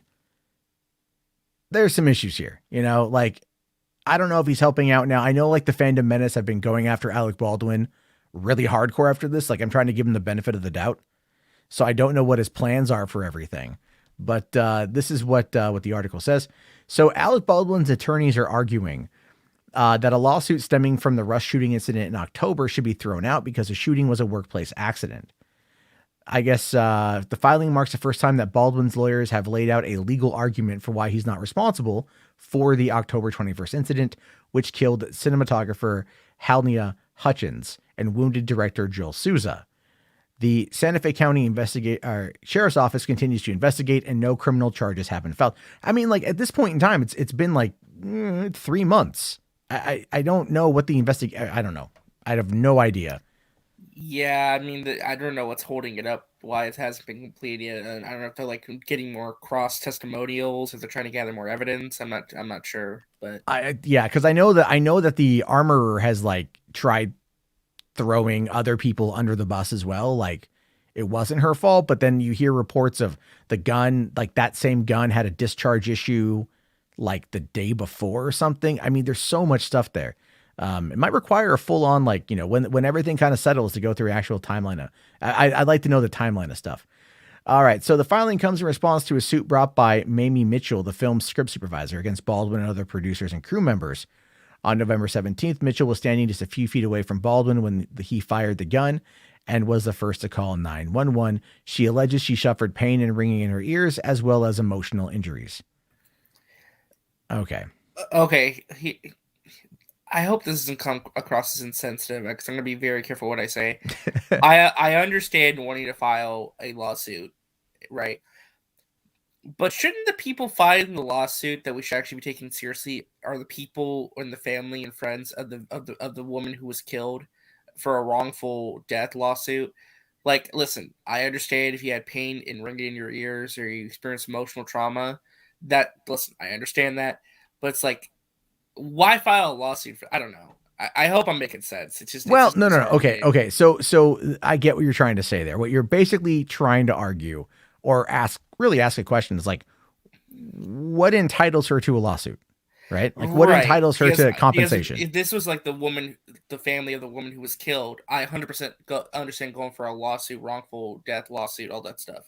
But ringing of the ears and emotional trauma, is that really grounds for a lawsuit? Because you risk coming across as very petty and trying to milk this situation for monetary gain. That's my only concern looking at this. I mean, maybe I'm looking at this the wrong way, though. I don't know.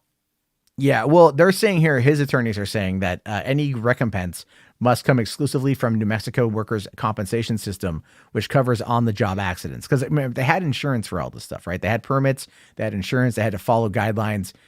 Clearly there were some problems with everything. And then so it goes on to say here that plaintiff alleges facts suggestive of negligence, i.e. a claim exclusively subject to New Mexico's workers' compensation system, not assault. So yeah, I would argue that like, that I have a feeling like this might actually end up getting like tossed out just because I don't know. I mean, look, because it's like, look at the Brandon Lee thing, right? Because Anthony Cheeseman here says Brandon Lee was killed by a gun. Nobody was arrested for that either. Yeah. I mean, but then again, it's also much different time here, right? Like it's a much different time. Brandon Lee was killed in what, 92, 93? So it's been 30 years. Like clearly more rules are going to be put in place for protection. But I do agree with the concept, though, that it should probably be handled through the state, because if she's filing a workplace claim, that would go through New Mexico and not go against the production company. Because what happens is like, I don't know if I'm speaking out of turn. I don't know if I got this wrong. Like when you create a company like that, you do a limited liability company, right? You create an LLC, and then you still have to go through and get all the necessary paperwork and permits and everything done through the state. So it's like, yeah, I think it's probably not going to go anywhere, to be fair. But it's funny too, because, Duck Dodgers here says insurance rate for firearms and films are going to skyrocket. Here's the thing though. I guarantee you, they're not going to do that anymore. Right. So like, for example, The Rock has said that they're not going to be going and doing, any live action guns or any real guns on set anymore. And even in, as I was doing the Podio commentary on Extraction, one of the things I found out was because when they shot the movie in India, there are so many restrictions on guns in India that they actually had to import completely prop guns with no moving parts in them whatsoever, and then digitally add in all the special effects in post, all the gunfire, all the blood, everything else. But if you watch the movie, it happens so fast, like you're probably not going to recognize that. I've seen it enough times to know that it's fake, but I don't give a shit. So like, that's kind of the whole thing though. So they're just going to end up doing that. They're just going to probably end up doing that. Yeah, I see we got a bot in there. But all right. And then let's get into the final thing of the night here. And that of course is Peter Dinklage making a very interesting claim. He blasts Disney's Snow White remake as a fucking backward story about dwarfs. Wow, he certainly feels very strongly about this. Well, I mean, he is a little person. That's the correct term, right? I never remember what the correct term is. I think it's a little person. I'm not for sure. I don't know what the correct. I think it's a little person. I don't think. Yeah, I think it's that. I'm going to stand by that. I think it's that. Anyway, I mean, no disrespect either way, but yeah. So anyway, this is what was going on here. It says Disney's slate of live action film remakes included Cinderella, The Jungle Book, and Beauty and the Beast. Coming soon is Mark Webb's. Wow. Mark Webb. Holy shit. That's a name Mark I Webb haven't heard in a while. coming back as a director on a blockbuster. Yeah. He's probably going like, man, honestly, Mark Webb being involved is what's single-handedly making me interested, because I like him as a director. I want to see what he does, because it's been a while. So. Yeah. No, I think he's finally at a point now where he's going like, wait a minute, people are actually liking these movies that I made, these other Spider-Man movies. Because he hasn't really worked. I don't think he's really done anything since then. He hasn't done much. No, not at all from what I can recall. And that's the biggest problem with these big tentpole films. If like you fuck up, you don't work for a while. It's just, you're kind of like, if it doesn't matter who you are, like the writer, producer, whatever, man, someone's going to take the blame for that. And I think he got hit. So, all right. So he's doing the live action reimagining of Snow White and the Seven Dwarfs. Webb, best known for 500 Days of Summer and Andrew Garfield's Spider-Man films, cast West Side Story breakout Rachel Zegler in the title role and Gal Gadot as the villainous evil queen. Not everyone is too thrilled with the idea of remaking Snow White, most notably Peter Dinklage. The Emmy winner guested on Mark Maron's What the Fuck podcast this week and criticized remaking Snow White due to the fairy tale's fucking backwards depiction of dwarfs, saying there's a lot of hypocrisy going on. Literally no offense to anyone, but I was a little taken aback when they were very proud to cast a Latina actress as Snow White. But you're still telling the story of Snow White and the Seven Dwarfs. Take a step back and look at what you're doing there. It makes no sense to me. He goes on to say, you're progressive in one way, but then you're still making that fucking backward story about seven dwarves living in a cave together. What the fuck are you doing, man? Have I done nothing to advance the cause from my soapbox? I guess I'm not loud enough. I don't know which studio that is, but they were so proud of it. All love and respect to the actress and the people who thought they were doing the right thing. But I'm just like, what are you doing? And of course, he's calling out Disney. Doesn't want to say it by name because he probably wants to get a job working with them down the road. But I mean, does he have a point though? Like, it's interesting, right? Because I'm obviously not a little person. I'm not someone who's had those experiences, but I think that it's interesting from hearing from him, because he's not wrong that Peter Dinklage, the man himself, has done a lot to who's done a lot of work to remove barriers and remove stereotypes about little people, not just little people, but just little people in Hollywood as well. Right? For so long, they were always relegated to play creatures or dwarves in fantasy films or all this and that. And Peter Dinklage was like one of the best actors on one of the greatest shows ever made. Right? So, and he was a phenomenal character. Right? So, no, it's interesting because, again, we don't think about how stuff comes across. I think what he's basically trying to say is that they're touting progressiveness in regards to casting a Latina as Snow White or other castings, but they negate other groups of people, and they won't be progressive in other regards because it removes the fantasy element. I guess it kind of removes like the magical nature of the film. I mean, well, I get that. And then they cast an Israeli actress to play an evil beauty sucking queen. Mm-hmm. So maybe not as progressive as you might think there. I don't know. Make it a joke. Yeah. However, but I agree. I think it's, look, what he's basically saying is like, you're progressive, but not progressive enough. But that's what we talk about virtue signaling, like what would be the point of hiring Rachel Zegler she's white passing 100%, nothing against her at all. No, she's definitely white. She's definitely white passing. She is Latina, but she's Latina. Kind of she is white passing. Yeah, she's white passing on that, and fine, Yeah. But I just wonder. It's like, well, I mean, like, yeah, like how are you gonna? I will say this, Snow White and the Huntsman. No one ever brings that up. The 2011 movie with Charlize Theron, and it's okay. It's an okay. Yeah, movie. well, I thought the Seven Dwarfs were fucking awesome. Because he had like Nick Frost and Ian McShane, so they shot normal size actors and then just CG'd them into being, CG'd them on the stunt people's bodies. And I mean, obviously that would not fly today. Like that was 11 years ago. That's like, you can find actors to do this. Now, someone out there might say, well, maybe Dinklage, I did see a comment about that. Maybe Dinklage had, had auditioned and they said no or something. I don't think coming off of Tyrion Lannister, right? I don't think he would want to go do something like that. Well, that raises a good point, though. It's like if Disney, and he, he's not wrong regarding what's like, what the fuck is the point of remaking this movie anyway? To be fair, like, why are we doing a remake of Snow White? Why does this movie need to exist? Not only that, though, the other thing is too, right? So if you tout that you want to make changes and update, because they do this with all the remakes, if you think about it, especially Beauty and the Beast, they're like, oh, we're trying to we want to be more progressive, even though Belle's a phenomenal female character, but we want to update her and all this stuff to make her more pro-feminist and all this and that. But you won't update other things because it removes the iconic Disney magic. But it's like, so do you want to be progressive and update these stories for modern audiences, or do you not want to? I mean, there's no clear messaging here. They don't really know what they want to be. It's like they're caught in two different directions. Disney for the most part doesn't again, a lot of this stuff, I'll probably get in trouble for saying it, but a lot of this stuff is performative.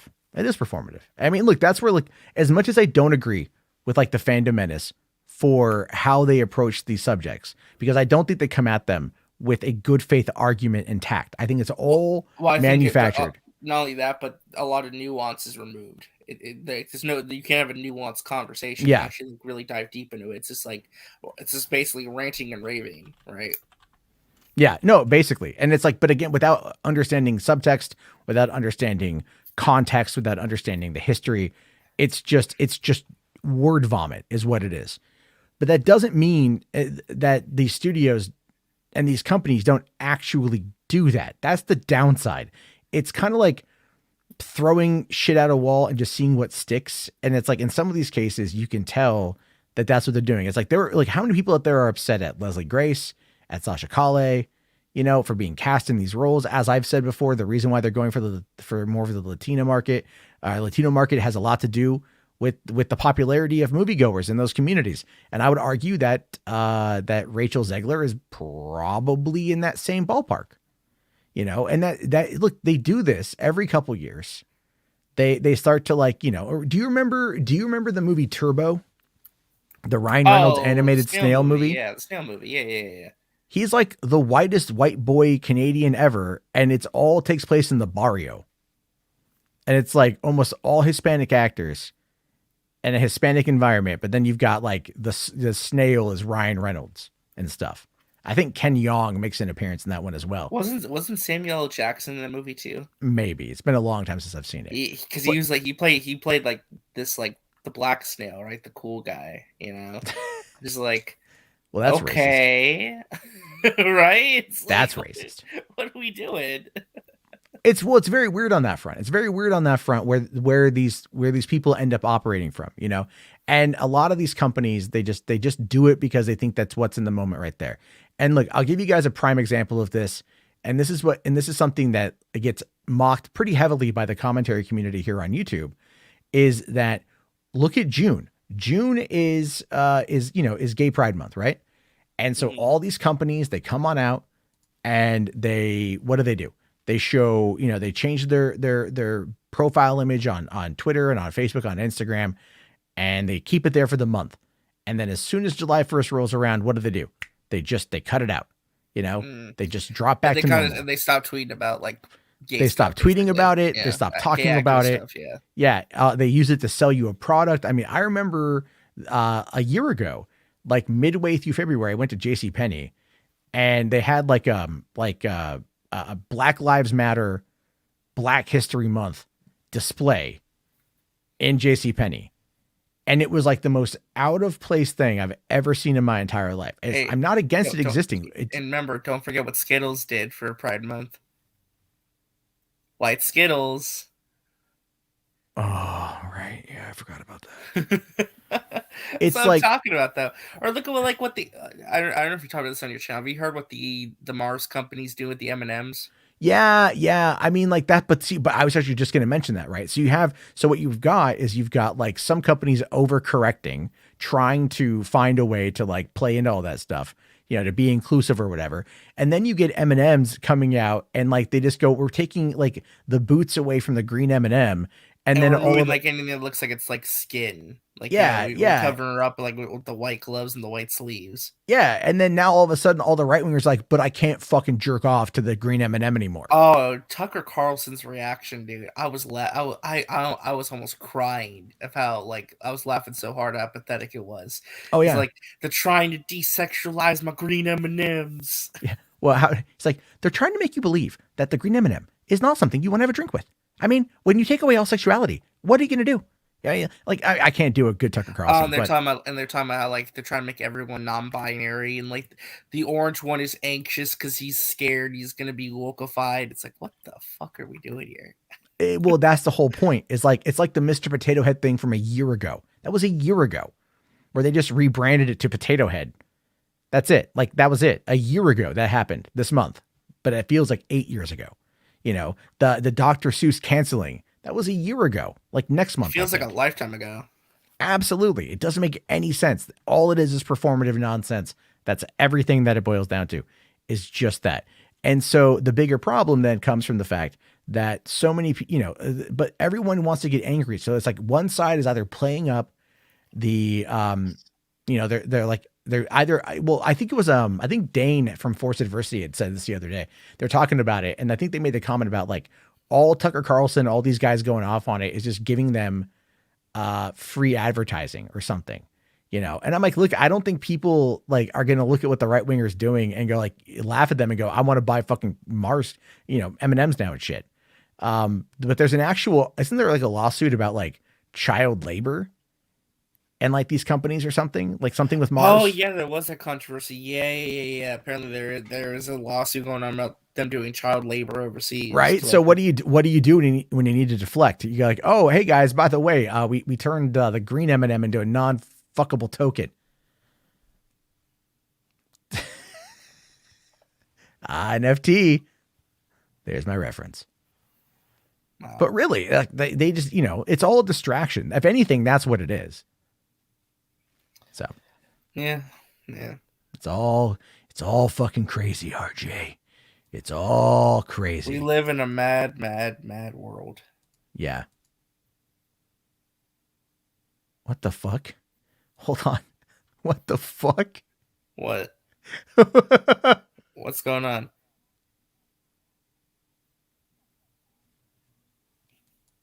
Oh, okay. Somebody called from Sugar Daddy's Gentleman Club, and they're playing an MC Jarbo song.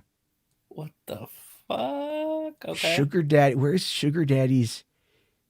It's in Queens, New York. Oh my God, is that Anthony Chabot? Because he's from Queens. Oh no. Oh my God, they close. No. They close at 4 a.m. and they're open again at 8 p.m. tomorrow. But seriously, it's seriously on the Google Voice.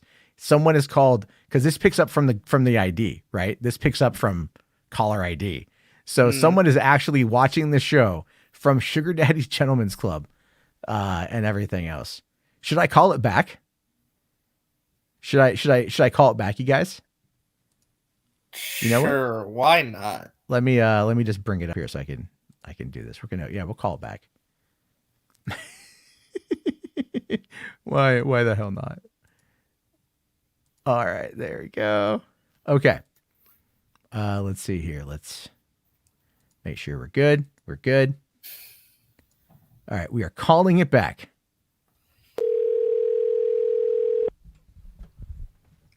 Can you hear that? Yes. All right. I'm scared. Me too.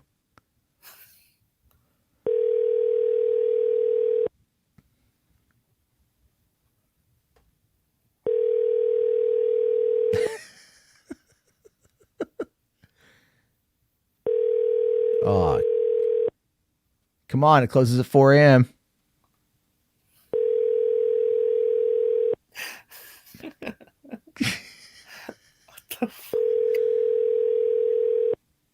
I'll call it back. I don't care. All right. They're not going to answer. They're not going to answer. We tried. That's pretty funny, though. That's pretty fucking funny, though. They're trying so hard. Yeah, come on. Answer the phone. Answer the phone. Answer the fucking phone. Oh, man. Anyway, let us... we're gonna get to the last thing of the night here, which is the reaction to the Warhammer 3 stuff. Warhammer. Yes. Warhammer. All right. This is brought to us by a friend of the channel, Command Unit. There wasn't anything there. It was well, I'm not gonna play the song. I don't want to get hit with the thing. Probably can't hear you with the loud music. Nah, the front of the club can hear the thing going off. Right. I've been in enough strip clubs to tell you exactly how that works out. Yeah. All right. This is the Chaos Undivided Total Warhammer 3. Or Total War Warhammer 3.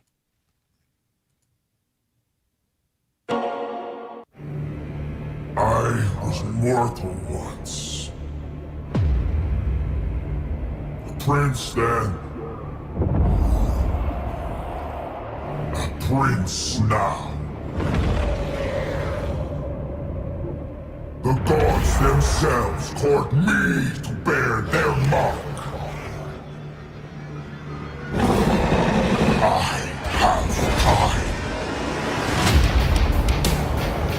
Yeah, heavy metal. Slaughter.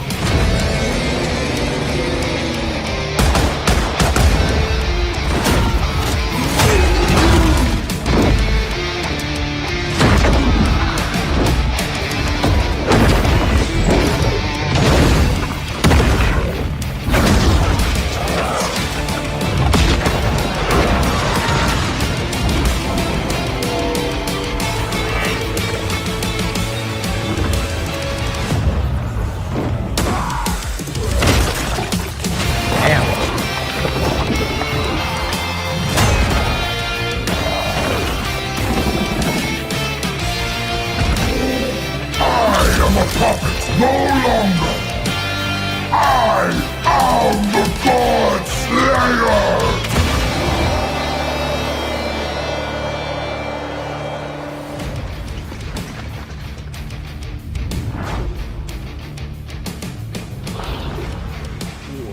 Nice. That comes out. That comes out real soon. Actually, I think that's February 17th. Yeah, the one I'm waiting for is Dying Light 2.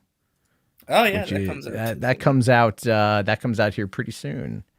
Let's see here. Did I miss it? Unfortunately, oh man, there was son of a bitch. There was a super chat by. Here we go. Sorry, by Command Unit here. I wanted to get this one. I forgot that. It says, found out the main writer for Arcane wrote some of the most batshit insane 40K books, body horror, death camp kind of stuff. Cool, man. Oh, I did not know that. Yeah, I still need to watch Arcane. I think that's on my list. Incredible. It's that's on my list. You gotta watch it like immediately. Is it like League of Legends related? Isn't that what it is? League of Legends. It's League of Legends, but you don't need to know anything about it. It's the perfect introduction to that world. You don't know. I didn't need to know jack shit about it, and it was fucking incredible. Okay. It's amazing. You gotta watch it like ASAP, as soon as possible, man. Well, let's see. I've caught up on Peacemaker, and Book of Boba is tomorrow night. So that might be something worth diving into. But all right, guys, on that note, we're about ready to crack the 2-hour mark. I've got to finish editing Podio commentary to get that up by tomorrow at some point. It's a long episode, so it'll take me a while to go through it. And listen, man, thank you, RJ, for coming on. You guys can find him at Resident Justice here on the YouTubes. What you got? What's your next video stuff coming out? What you working on? Well, I just turned in my request because apparently in order to download Twitter Spaces, you have to use Twitter Archive. You have to request an archive of your Twitter data. So I'll try and get that up on the YouTube channel. Other than that, I think I got a Book of Boba Fett watch party early Wednesday morning, and then we got a Batman Year 1 review and discussion, and then Peacemaker episodes 1 through 5 review and discussion sometime this week. So a lot of stuff coming out. So. Yeah, there's a lot going on. I'm just looking forward to watching Boba Fett and then diving into Peacemaker the next night. So that's pretty cool. A lot to watch this week. Yeah, supposedly this Book of Boba Fett episode is going to be pretty big. There's some people who said that they think this is where shit's going to start hitting the fan. So I can't wait. If it doesn't hit the fan this week, I would argue it's going to be like, I don't want to say it's going to be done because I don't think it's like, I'm enjoying it. Last couple of weeks. Yeah, I'm enjoying it, but if it doesn't hit its stride. It's got to be now. It's got to hit now. Then that's just gonna fuck it. Wait, what the hell? Oh no, what happened now? Oh no, somebody called from. Okay, never mind. I fucked it up.